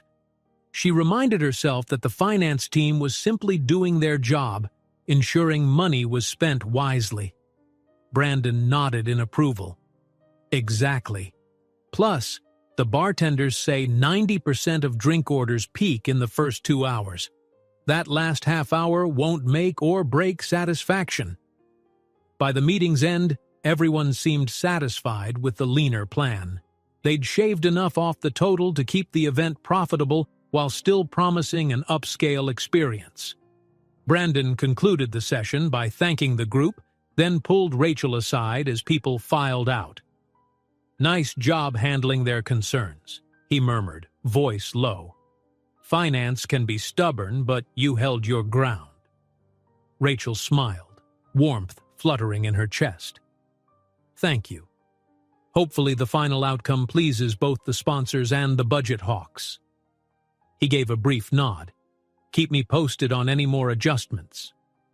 Then, as if an afterthought, he added, "By the way, I'll be out of the office tomorrow afternoon, some off-site property business. If you need anything urgent, shoot me a text." Her brow quirked. "Okay, will do." Another small personal crack in his armor. Typically, he shared schedule details through official channels, not personal texts. He turned to go, paused, then walked away. Every tiny interaction left her with more questions than answers. Returning to her desk, Rachel felt an unusual buzz of positivity. The meeting had gone well. Brandon's compliments lingered in her mind. She dove back into work, emailing vendors the updated specs and revising event schedules. Hours passed in a blur until she realized it was nearly 4 p.m. Time to fetch Mia and Ella. Rising from her chair, she swung her purse strap over her shoulder and hustled to the elevator. At daycare, the girls ran into her arms with a flurry of giggles and updates about their day. The moment grounded Rachel, each child's bright eyes reminding her of the bigger reason she worked so hard. As they drove home, Mia asked for spaghetti for dinner, and Ella chimed in that she wanted to help cook. Rachel agreed, relishing the normalcy of their routine after the corporate whirlwind. In the cramped kitchen, while Mia stirred the sauce and Ella fetched plates, Rachel's phone vibrated with an email alert. She glanced at the screen and froze. Brandon's name again, the subject line reading "Quick Clarification." She quickly told the girls to keep stirring before stepping aside to check. The email was short. "Rachel, just confirming something on the venue's final capacity numbers. Are we locked at 300 or 320 seats? Please update me if you changed it. Thanks." Attached was a spreadsheet highlighting the seat count field. She could almost hear his voice in the crisp lines of the text. She typed back promptly, "We adjusted to 320 to accommodate last-minute sponsor expansions. I'll finalize with the venue tomorrow. Rachel." As she returned to the stove, she caught the curious look on Mia's face. "Who are you talking to, Mommy?" the little girl asked, her voice carrying that innocent note that always tugged at Rachel's heart. "Just someone from work," Rachel replied gently. She tried not to let her voice quiver with the half-truth. Mia shrugged, turning back to swirl the wooden spoon in tomato sauce. To Mia, someone from work was a generic adult. She had no idea it was her father on the other end of that email, and Rachel intended to keep it that way, at least for now. That night, after dinner and bedtime routines, the hush of the apartment felt oddly comforting. Rachel cleaned up the dishes, then settled with her laptop to handle a few final tasks. The gala was inching closer, and she could sense everyone's excitement building. She double-checked the seating chart reflecting 320 seats, then glanced at Brandon's email again. The formality in his words contrasted with the grateful tone he'd used in person. She closed her eyes, leaning back in the wooden chair. For better or worse, they made a good team at work. If only she could freeze that dynamic: professional success, mutual respect, and avoid the looming personal landmines. The weight of her secret settled on her shoulders. No matter how well the gala went, no matter how fluidly she and Brandon navigated corporate storms, the storm of truth still lingered. But she'd chosen her path. Keep him in the dark, keep her job stable, keep her children's world safe. One day at a time, she reminded herself, clicking off the lamp. Focus on the gala. Focus on the girls. The rest isn't important. She told herself that over and over, hoping repetition might bring her peace. Instead, it only underscored the uneasy reality. Each day of professional closeness only tightened the bonds and tested her resolve. The more they succeeded as colleagues, the more complicated it felt to hide the parts of her life that were inseparably intertwined with his. And deep down, she couldn't shake the feeling that time was running out on her carefully constructed facade. Rachel juggled 2 grocery bags on her hip, nudging the apartment door open with her shoulder. The sweet, buttery smell of Saturday morning pancakes still lingered on Mia's and Ella's clothes as they ran inside, giggling about some private joke. It was the first weekend in weeks that Rachel hadn't needed to rush into the office, but that didn't mean she was free from work stress. Far from it. The gala was now less than 2 weeks away, and every day carried new complications. "Girls, help me put these away," she called, aiming for a normal mother-daughter's routine. Ella snatched a box of cereal from the top of one bag, while Mia attempted to lift a carton of milk far too big for her arms. Rachel laughed gently and relieved Mia of the carton. "Easy, Munchkin, I've got it." She slid the milk into the fridge, next to an economy-sized jug of orange juice. Their apartment felt a little cramped under the weight of everyday clutter: textbooks and crayons, old receipts, and the battered plush couch. Yet there was comfort in these surroundings. Here, she didn't have to keep up professional appearances or wrestle with unspoken tension. Midway through unpacking, her phone buzzed on the kitchen counter. She paused, pulse quickening slightly at the possibility that it might be an office email or a text from Brandon. But the caller ID read Danielle. Rachel set down a bag of apples and pressed the phone to her ear. "Hey, Danny, everything okay?" Danielle's bright voice poured through the speaker. "Totally fine. I was just checking if you're still on for lunch tomorrow." Rachel mentally flipped through her schedule. Sunday lunch with Danielle had been planned ages ago, a chance to catch up. "Yes," she said, relief in her tone. "I have about 100 things swirling in my brain, but I can still do it. We said around noon at Rosie's Cafe, right?" "Yep," Danielle confirmed. "Don't let me down. I want all the juicy details about your new boss, that fancy gala, and how you're basically climbing the corporate ladder in record time." She let out a playful laugh. "Seriously, though, can't wait to see you." Rachel's stomach did an anxious flip. She had told Danielle bits and pieces about Brandon, just that he was demanding but oddly supportive, never daring to mention that he was actually the father of her twins. "Sounds good," she replied, forcing a cheerful note. "I'll see you then."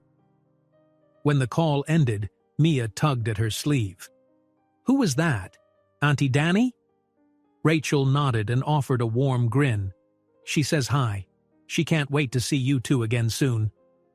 Mia beamed, then skipped off to color with Ella in the living room. Rachel let out a long breath. She adored Danielle's company. Her friend had been there for her through thick and thin, especially during those difficult early days of single motherhood.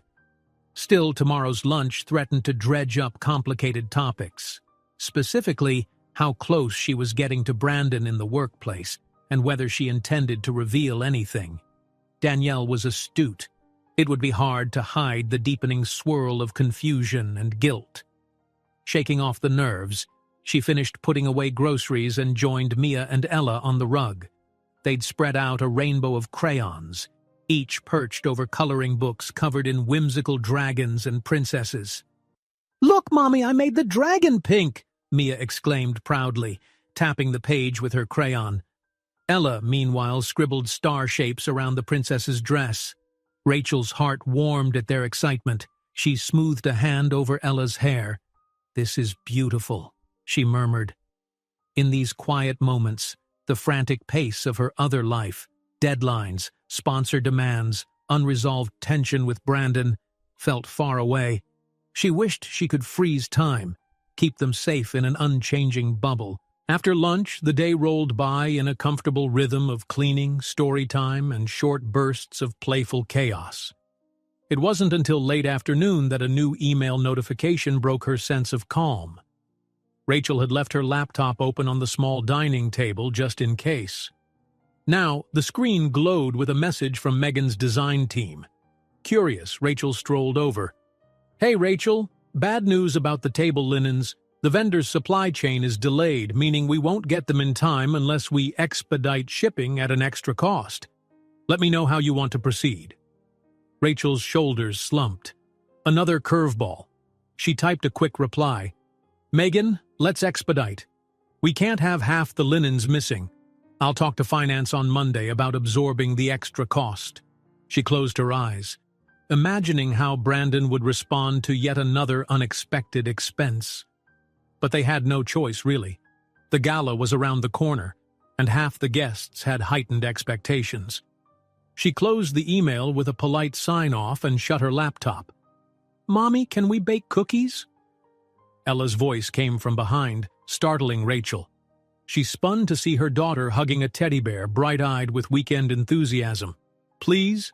Rachel forced a smile, shoving budget woes aside for the moment. "Sure, sweet pea, let's do it."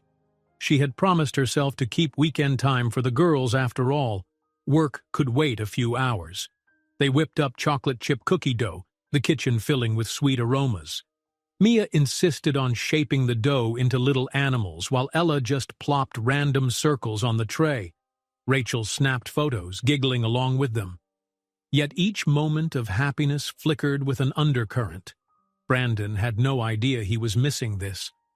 Her mind flashed to the memory of how affectionate he used to be in college, how thrilled he'd been at the thought of building a future. Then the abrupt goodbye. Now here she was, with the tangible evidence of that past. A pair of lively 6-year-old girls he'd never met. That night, after the twins fell asleep, Rachel lay in bed, wide awake. She stared at the ceiling, half-formed confessions swirling in her thoughts. Could she actually keep this secret forever? What if Brandon found out accidentally? What if the girls started asking pointed questions about their dad? She clutched her phone, resisting the irrational urge to message him right then, to pour out the truth. Ultimately, she set the phone aside, exhaling. She couldn't do it that way. She wasn't even sure if she could do it at all. Sunday dawned bright, a welcome shift from the prior day's drizzle. Rachel dropped the girls at a trusted neighbor's apartment for a playdate, then headed to Rosie's cafe to meet Danielle. She arrived first, slipping into a corner booth near the window. A friendly waitress offered coffee, which Rachel accepted gratefully. Minutes later, Danielle breezed in, short black hair, stylish jumpsuit, and an easy grin. "Hey, superstar," she teased, sliding into the seat across from Rachel. They hugged briefly over the table. Rachel rolled her eyes good-naturedly. "Stop exaggerating. I'm just busy." Danielle shrugged, eyes bright. "Busy climbing the corporate ladder, saving the day for your boss's big event. I read the local business column, you know. They're hyping this gala like it's the next big thing." Heat rushed to Rachel's cheeks. It's a big deal, she admitted. But I'm still just the temp assistant, really. Danielle leaned in. Oh, come on. I can see that glimmer in your eyes. You're more than a temp, Rach. You've found your groove. She paused, sipping her iced tea. So, how's the new boss? What's he like? Rachel froze for a moment, flashbacks surging. Brandon's quiet compliments, the tension in closed conference rooms, the unspoken past. She fought to maintain composure. He's professional-driven, very detail-oriented, she said carefully. We do well working together, I guess. Danielle scrunched her face with a knowing smirk. Just well working together? No sparks? He's not married or anything, right? Rachel's stomach twisted. She forced a laugh that sounded hollow even to her own ears. Definitely not married, but trust me, it's not like that. He's just my boss. And it's complicated. She hoped the final phrase would shut down further prodding. Danielle's eyes widened. Complicated how? Office politics? Deadlines, you know? Rachel lied smoothly. She hated deceiving her closest friend, but what other choice did she have? Anyway, she pivoted. How's your job? Weren't you up for a promotion? Danielle launched into an enthusiastic update about her own career, letting Rachel off the hook. But as they chatted, a tightness lodged in Rachel's chest. She hated the facade she was forced to maintain.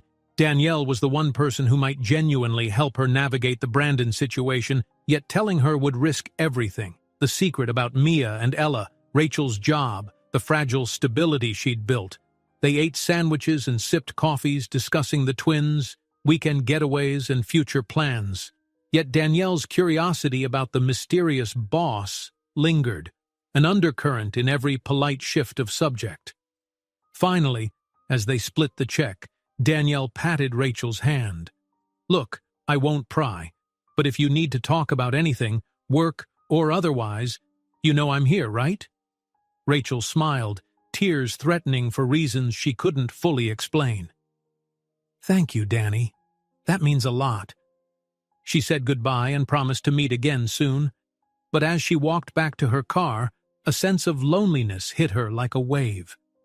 She was standing on an island of secrets, drifting further from shore with each passing day. That evening, once the twins were in bed, Rachel braced herself for Monday's chaos by organizing every sponsor note. She color-coded the final seating chart. She set reminders about the new linen shipping. Her phone buzzed now and then with email alerts from colleagues working late. One note from Brandon pinged around 9 p.m. Subject: Venue Parking Logistics.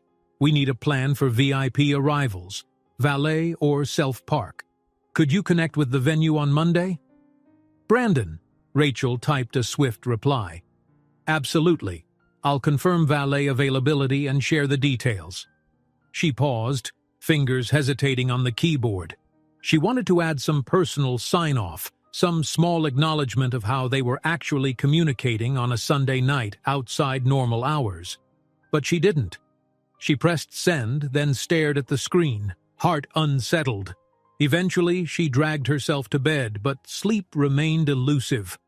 The upcoming week would be one endless cascade of tasks and face-to-face interactions with Brandon. She imagined his intense stare during a budget meeting, or the fleeting curve of his mouth when plans fell into place. How much longer before her guilt strangled her? For now, she clung to the idea that everything might settle after the gala. She'd deliver a flawless event, secure her future at the company, and keep her personal life hidden. Maybe after that, she could quietly look for a new position, one far from Brandon Hayes' orbit. Maybe that was the only way to ensure her daughters stayed out of his line of sight. But as she closed her eyes, exhaustion prickling at her, another thought flitted by, refusing to be silenced. What if Brandon deserved to know the truth? What if Mia and Ella deserved a father who at least had the chance to step up? The question hung there in the darkness, unraveling her carefully laid plans. And try as she might, she couldn't bury it under tasks and spreadsheets anymore. Monday arrived like a jolt of electricity, setting off the final countdown to the gala. Rachel felt the tension in the office escalate. Even the usually unflappable Laura seemed on edge, briskly issuing instructions to staff members who scrambled under her watchful gaze. As soon as Rachel stepped off the elevator, she was bombarded by urgent emails and back-to-back phone calls, a sponsor wanting to change their seating preference, a decorator panicking over color swatches that hadn't arrived, and an event photographer complaining he couldn't get hold of anyone for final instructions. Rachel jotted frantic notes, all while mentally reciting the same mantra, "Just a few more days, and the gala will be over." The chaos meant she had less time to overthink her secrets, and less time to dwell on Brandon's presence. Yet ironically, she saw more of him than ever. They passed each other in the hallway, convened in conference rooms, hammered out last-minute concerns in the break room. Even so, everything stayed in a narrowly professional lane. She kept her face composed, her posture confident, her personal life deeply hidden.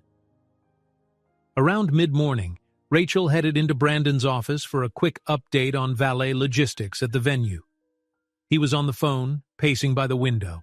She settled in a chair, scanning her bullet points, trying not to notice the tension in his shoulders. He ended the call abruptly, tossing his phone on the desk. "Venue parking," he said, jumping straight in. "What's the plan?" She cleared her throat. "They can offer valet for up to 200 cars if we stagger arrival times. We'll have to funnel VIPs in first, obviously. The rest can use overflow parking across the street." She handed him a printed sheet. "Here's the cost breakdown. It's slightly higher than we hoped." Brandon skimmed it, jaw tightening. "Everything's coming in higher," he muttered, though not in anger directed at her. "We'll manage. Just make sure guests don't feel rushed. This entire gala hinges on them enjoying themselves and donating big." She nodded. "Understood." Then, bracing herself, she gently broached another matter. "I've also got confirmation from our out-of-state sponsor, Christopher Lang, about the additional seats for his entourage. That means we're definitely at 320 now." Brandon exhaled, leaning against the edge of his desk. "That's fine. I'd rather accommodate his requests than lose him. He's bringing 2 or 3 colleagues, right?" "Yes, plus his wife. We have the vegan meal covered, remember?" His eyes flickered with recognition. "Right. Good catch." A weary smile tugged at his lips, just a hint of exhaustion behind it. "You're handling a mountain of details, Rachel. I appreciate it." The warm acknowledgement caused her heart to flutter in a way she couldn't fully control. But before she could respond, Laura briskly entered, eyes on her tablet. "Mr. Hayes, the finance department is waiting, and the marketing group wants a quick sign-off on the press release." Brandon straightened. "Send finance up to conference room B. I'll be there in 5. He caught Rachel's gaze again, something unspoken passing between them, and she forced herself to stand. "Let me know if you need anything else," she murmured. He gave a curt nod before turning to Laura. Rachel slipped out, hearing his voice fade into the swirl of office chatter. The rest of the day felt like a marathon. She hardly had time to glance at personal messages or even check on Mia and Ella, though she trusted Ms. Burns to manage any childcare hiccups. By 5 p.m. she'd only just realized she hadn't eaten lunch.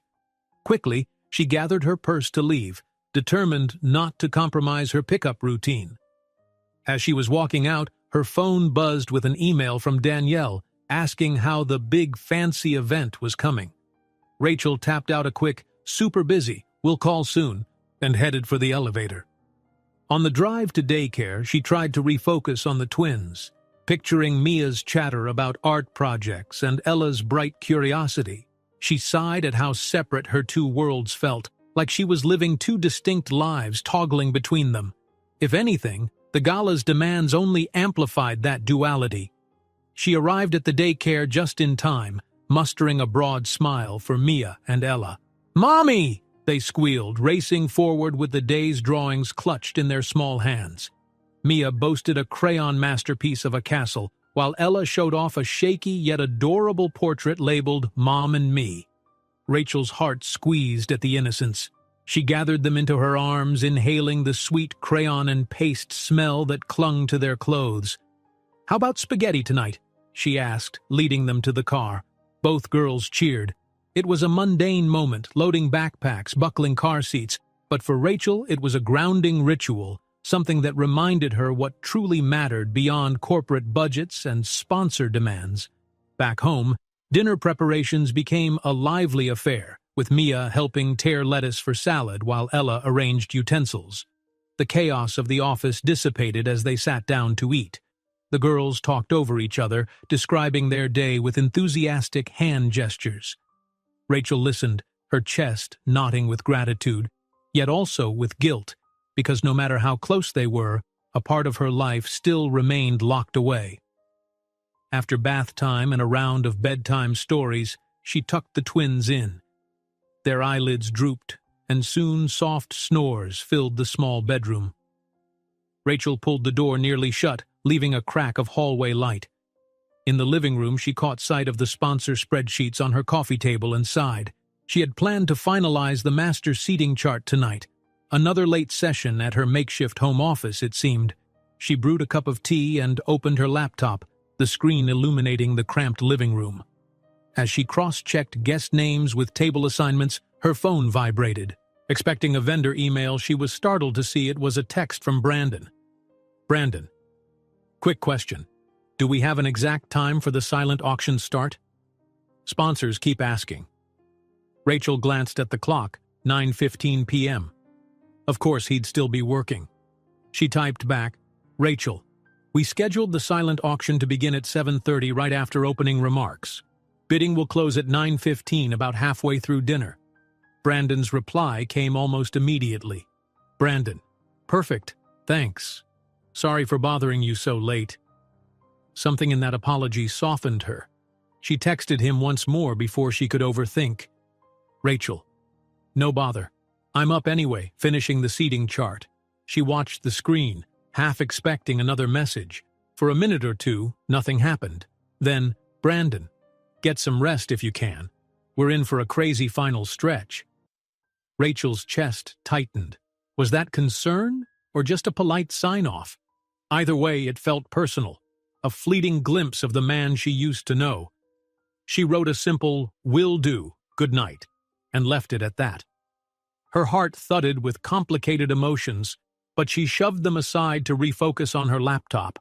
She worked until her eyes blurred, finally dragging herself to bed around midnight. Sleep came in fits and starts, full of anxious dreams about half-decorated ballrooms and missed deadlines. By sunrise, she was running on fumes. Tuesday brought a swirl of new complications.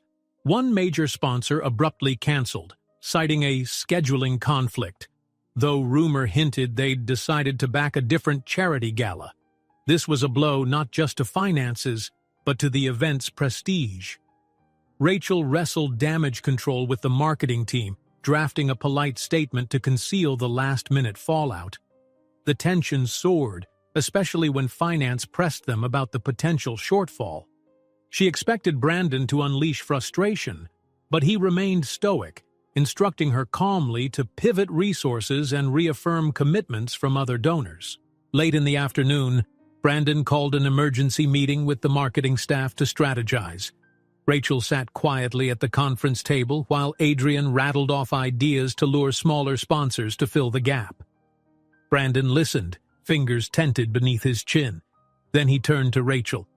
Any suggestions on how we position this? You've been dealing with a lot of them directly. Her pulse jumped. She'd never been asked to speak so openly at these big meetings, but the question was direct. We can emphasize that the partial proceeds are going to those new youth tech labs, she said. Maybe some local tech startups would be open to smaller sponsorship packages. If we show them the spotlight they'll get, they might jump on board. Brandon's eyes flickered with approval. That's a good angle. Adrian, compile a list of local tech players. Rachel, can you craft a quick sponsor pitch for them? We'll need it by tomorrow morning. She nodded, ignoring the swirl of nerves in her stomach. Of course, I'll get it done. The meeting adjourned with a note of cautious optimism. People scurried off, phones ringing, tasks piling higher. Brandon lagged behind, scribbling something on his notepad. Once the room emptied, Rachel hovered near the door, uncertain if he wanted further discussion. He glanced up, gaze heavy with fatigue. "You sure you're okay taking on that sponsor pitch tonight? You've already got a lot on your plate." Rachel mustered a reassuring smile, even though her mind screamed about the inevitable late-night workload. "I can handle it," she said, tone decisive. "I'll juggle the seating chart finalization and the new pitch. Don't worry." His lips tightened, not quite a frown, but something close. "All right," he murmured. He shut his notebook. "You're doing great, you know, even with all these last-minute curveballs." A pulse of warmth coursed through her. For a split second, she wondered if she should confide more, about how she was pulling every string to keep her life from unraveling, about Mia and Ella. But she just nodded. "Thank you. Means a lot." He gave a half smile. "Good luck tonight." With that, she left, heart pounding. On one hand, she felt exhilarated by the sense of importance in the company. On the other, she dreaded another night of minimal sleep. Mia and Ella needed her bright-eyed in the mornings, but the gala needed her well past bedtime. Sure enough, by the time she reached home, the girls were already in pajamas, courtesy of Ms. Burns, who occasionally stepped in during late evenings. Rachel thanked her with a weary hug. She put the twins to bed, sang them a lullaby, and then settled at the kitchen table, mug of strong tea by her side.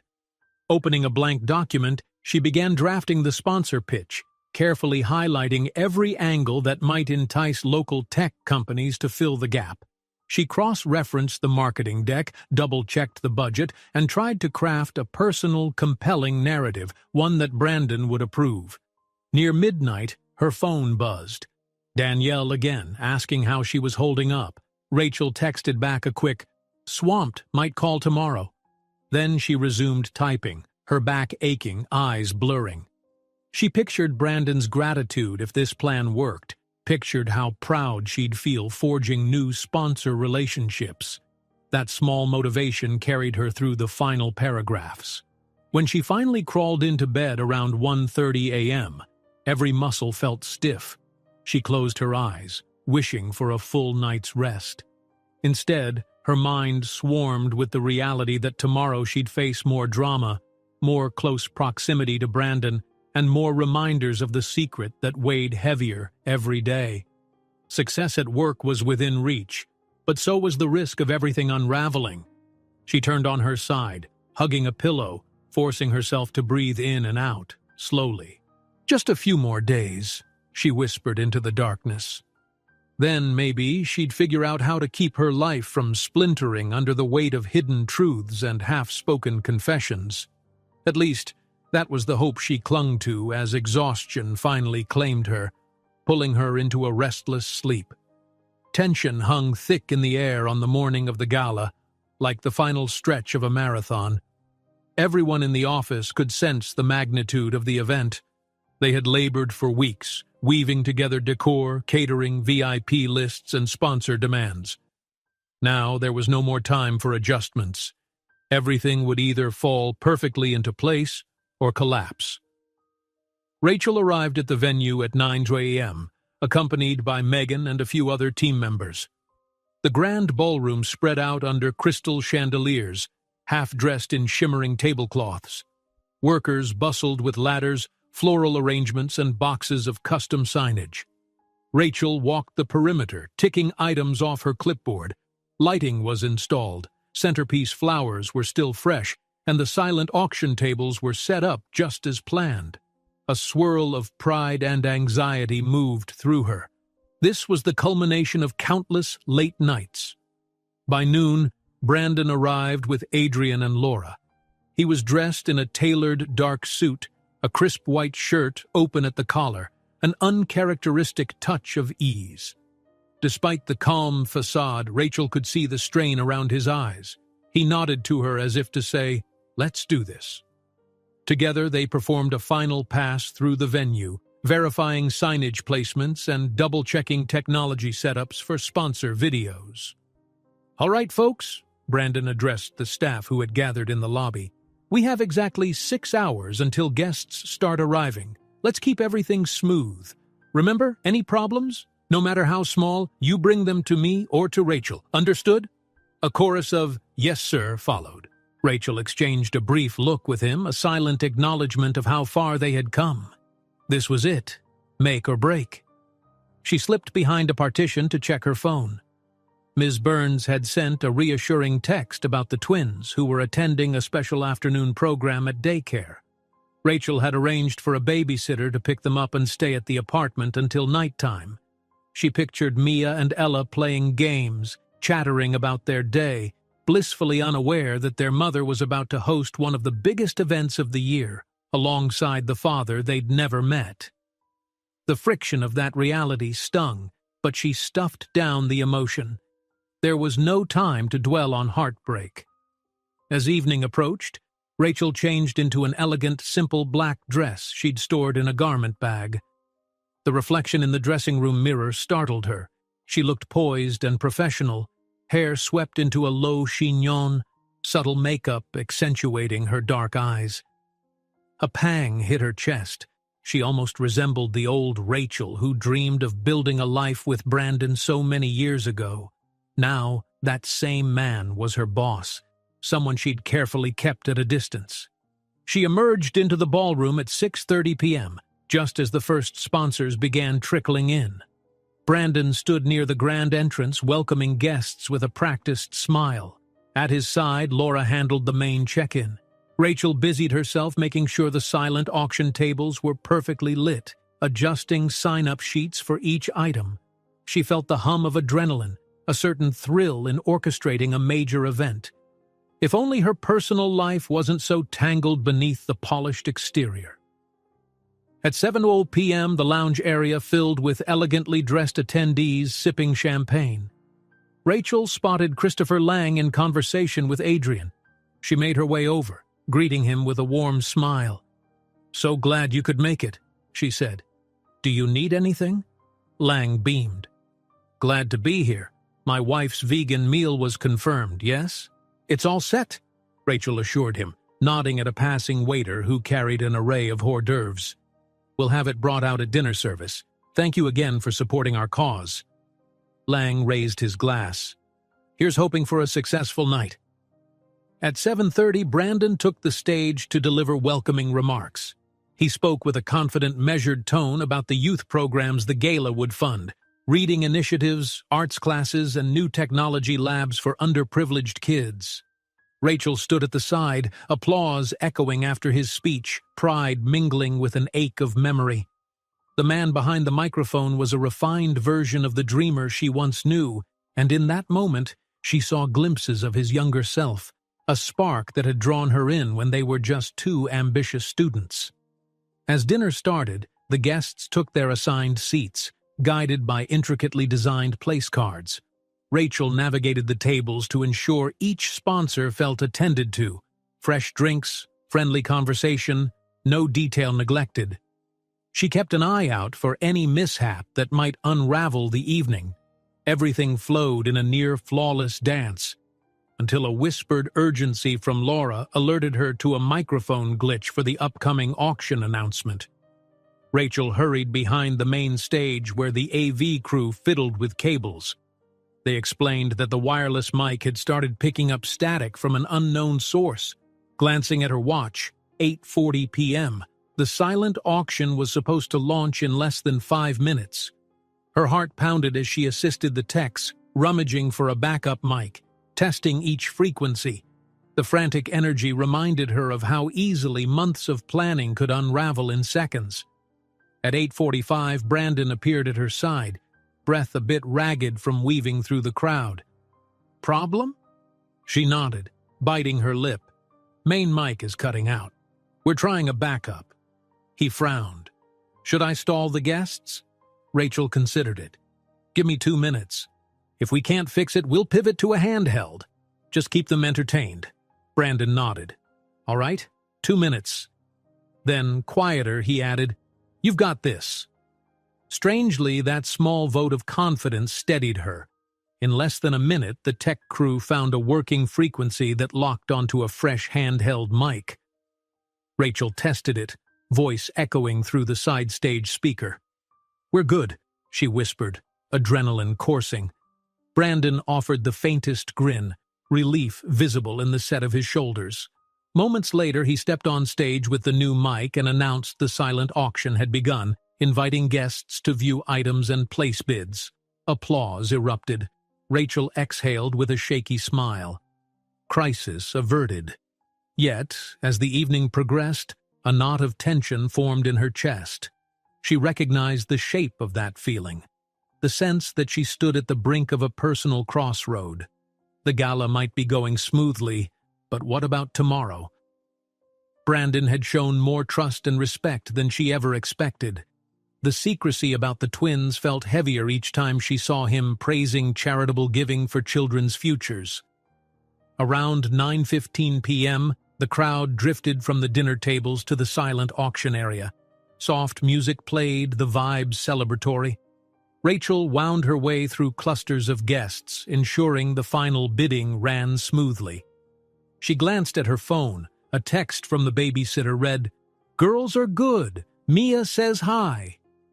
A wave of longing hit her. She missed them, but the event wasn't done. Suddenly, she heard her name. "Rachel," Brandon's voice. She turned to see him standing near a display of auction items, a small knot of sponsors around him. He gestured for her to come over. She joined the group, offering a polite smile to the guests. Brandon introduced them swiftly. She recognized them as a well-known philanthropic couple, the Whitfields. "We're curious about how these funds help children directly," Mrs. Whitfield said, eyes shining. "We see lines about reading programs, but do you have personal examples?" Rachel inhaled. "Absolutely. The children in our pilot literacy program improved reading proficiency by an average of 2 grades within 1 year. We track each child's progress so that donors can see tangible results." She shared stories of kids who'd gained confidence reading out loud, of after-school sessions that turned struggling readers into excited learners. She tried not to picture Mia or Ella as she spoke, though it was impossible not to feel personal pride in the concept of supporting children's dreams. Brandon listened, occasionally adding a statistic or praising the clarity of her answers. Mrs. Whitfield seemed impressed. "Wonderful. I'll place a generous bid tonight then. This cause is dear to our hearts." They thanked her sincerely. As the Whitfields walked off, Brandon turned to Rachel, lowering his voice. "You're really good with them. I can see how passionate you are about helping kids." She felt her breath hitch. Yes. I think every child deserves a fair shot, no matter their background." His gaze lingered, something unspoken in his expression. "Agreed." He checked his watch. "We're almost at the point of closing the auction. Let's be sure all the big donors finalize their bids." Rachel, heart pounding, gave a quick nod. Another near miss. Another moment that teetered on revealing her true personal stake in children's futures. She hurried to confirm the final bids. The last half hour whirled by in a flurry of excitement. Winners were announced. Applause broke out. Photos were snapped. As the clock neared 10 p.m., the crowd began to thin. In the end, the gala broke fundraising records. Christopher Lang's circle pitched in well above initial estimates, and the Whitfields donated a staggering amount. Rachel hovered near the exit, exchanging warm farewells with guests. Brandon stood close by, his posture betraying exhaustion, but his eyes gleaming with triumph. By 10:30 p.m., only staff remained to wrap up. The decor team and wait staff bustled with cleanup, but the heaviest portion of the night was done. Rachel and Brandon drifted into a corner away from the noise. He rubbed the back of his neck, exhaling. "I can't believe it's over. That was incredible." His voice was husky with relief. She smiled, a genuine warmth coursing through her. "We pulled it off. The entire team did great, but you—" She paused, remembering every synergy they'd found. "Thank you for trusting me with so much responsibility." He met her eyes, expression softened. "You earned it. I don't think this gala would have succeeded without your dedication." The air felt charged. an almost magnetic pull between them. Rachel's mind spun with thoughts she'd pushed aside for so long. She pictured Mia and Ella, asleep at home, fatherless in the official sense. She pictured how passionately Brandon had spoken about kids deserving opportunities, the weight of her secret pressed like a stone in her chest. "Brandon," she began quietly, stepping a bit closer. Her voice trembled despite her best effort to sound calm. I need to tell you something." Every cell in her body screamed with alarm, but she had to speak. The synergy they'd found, the trust he'd shown, she couldn't keep living two separate lives. He tilted his head, concern flickering in his gaze. "What is it?" Her heart thundered. All the half-buried memories surged forward. She swallowed, about to say the words she'd rehearsed in her head 1,000 times. But before she could, Laura appeared from behind a decorative column, face drawn. "Mr. Hayes, the event manager needs your final signature on the settlement of vendor fees. Sorry to interrupt, but they're about to leave." Brandon grimaced, glancing at Rachel apologetically. "I'll be right there." Then to Rachel in a hushed tone, "Wait for me, okay?" She nodded, chest burning with the heavy confession still unsaid. He turned and followed Laura across the ballroom, disappearing amid leftover table arrangements. Rachel stood alone, gripping the edge of a nearby table for support. Her moment of truth had slipped away again. Part of her felt relief, another wave of frustration. She stared at the swirling pattern of the carpet, mentally rehearsing how she'd restart that conversation once Brandon returned. He had to know. She couldn't live with the lie. Minutes ticked by. The clamor of staff cleaning up echoed under the ballroom's high ceiling. Eventually, Brandon re-emerged, weaving around stacked chairs. He looked exhausted but resolute, as if ready to pick up whatever conversation was left hanging. But as he reached her, a security guard approached and spoke softly to him. Brandon's brows shot up. He cast a quick glance at Rachel, then turned to the guard. "She's with me," he muttered. The guard stepped away, nodding. Rachel's pulse raced. What's going on?" Brandon exhaled. "Apparently there's an urgent matter in the main hallway. Some sponsor wants to talk to me about a big donation. Let's see what they need, then we'll finish our talk." Her heart sank, battered by interruption after interruption. Still, she forced a nod, trailing behind him. The hall lights were dimming, staff now focusing on cleaning the outer areas. She spotted Christopher Lang chatting with an older gentleman, but none of that seemed urgent. Confusion rose. When she turned the corner, she froze. Standing near the coat check, looking slightly disheveled, was Danielle, her face bearing a frantic expression, and at Danielle's side were Mia and Ella clinging to her hands. Rachel's breath locked in her throat. "Rachel!" Danielle hurried forward, eyes wide with concern. "I'm so sorry to barge in like this. The babysitter had an emergency. She had to leave. I tried calling you, but your phone was off or something. The neighbor wouldn't take them, so I—" Rachel's head spun. Mia and Ella stared at the glamorous hallway, eyes round with wonder. Then they spotted their mom and broke into beaming smiles. "Mommy!" they chorused. Ella held up a stuffed bunny. "We came to see you." In that moment, everything crashed. Brandon stood barely 2 feet away, gaze darting from Danielle to the twins. A flicker of confusion, then shock, contorted his features. He looked at Mia, then Ella, and then at Rachel. She could see the slow understanding dawning, the realization connecting puzzle pieces.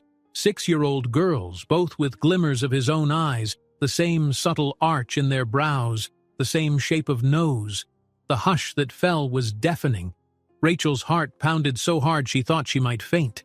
She stepped closer to Mia and Ella instinctively. "It's okay," she managed, voice trembling. "Thank you, Danielle," she added, voice strained, eyes darting to Brandon. She knew in that instant there was no more hiding. The truth was right there. 2 living, breathing daughters he'd never known existed. Danielle, sensing the electrified tension, muttered a quick apology and hurried away, leaving the twins to Rachel. Mia and Ella clutched their mother's dress, shy under the bright lights and the presence of so many strangers. Time slowed to a surreal crawl. Brandon's eyes flicked over each child, processing every detail. His jaw tensed, fists clenching at his sides. For once he seemed utterly at a loss for words. Finally, he managed a choked whisper. "Rachel, are they—" She couldn't dodge, couldn't lie. The final boundary collapsed. Tears burned in her eyes as she gave a shaky nod. "Yes," she whispered. "They're yours, Brandon." A stunned silence smothered them. All the frantic bustle of the gala, the staff passing by, the faint music in the background seemed miles away. Mia peeked up at Brandon, curiosity dawning in her sweet gaze. Ella clutched her bunny, stepping behind Rachel's leg. And Brandon Hayes, the commanding CEO, the man who orchestrated million-dollar deals, looked as though the ground had vanished under him. Rachel bent to her daughters, swallowing the knot in her throat. "Girls," she said gently, voice quavering, "this is someone very important, someone we need to talk about." Mia studied Brandon's face with childlike frankness. Ella blinked, uncertain. Brandon inhaled sharply, eyes glimmering with what might be tears he fought to contain. Then, with trembling composure, he crouched down to their level, his expression shifting from shock to a gentleness Rachel hadn't seen in years.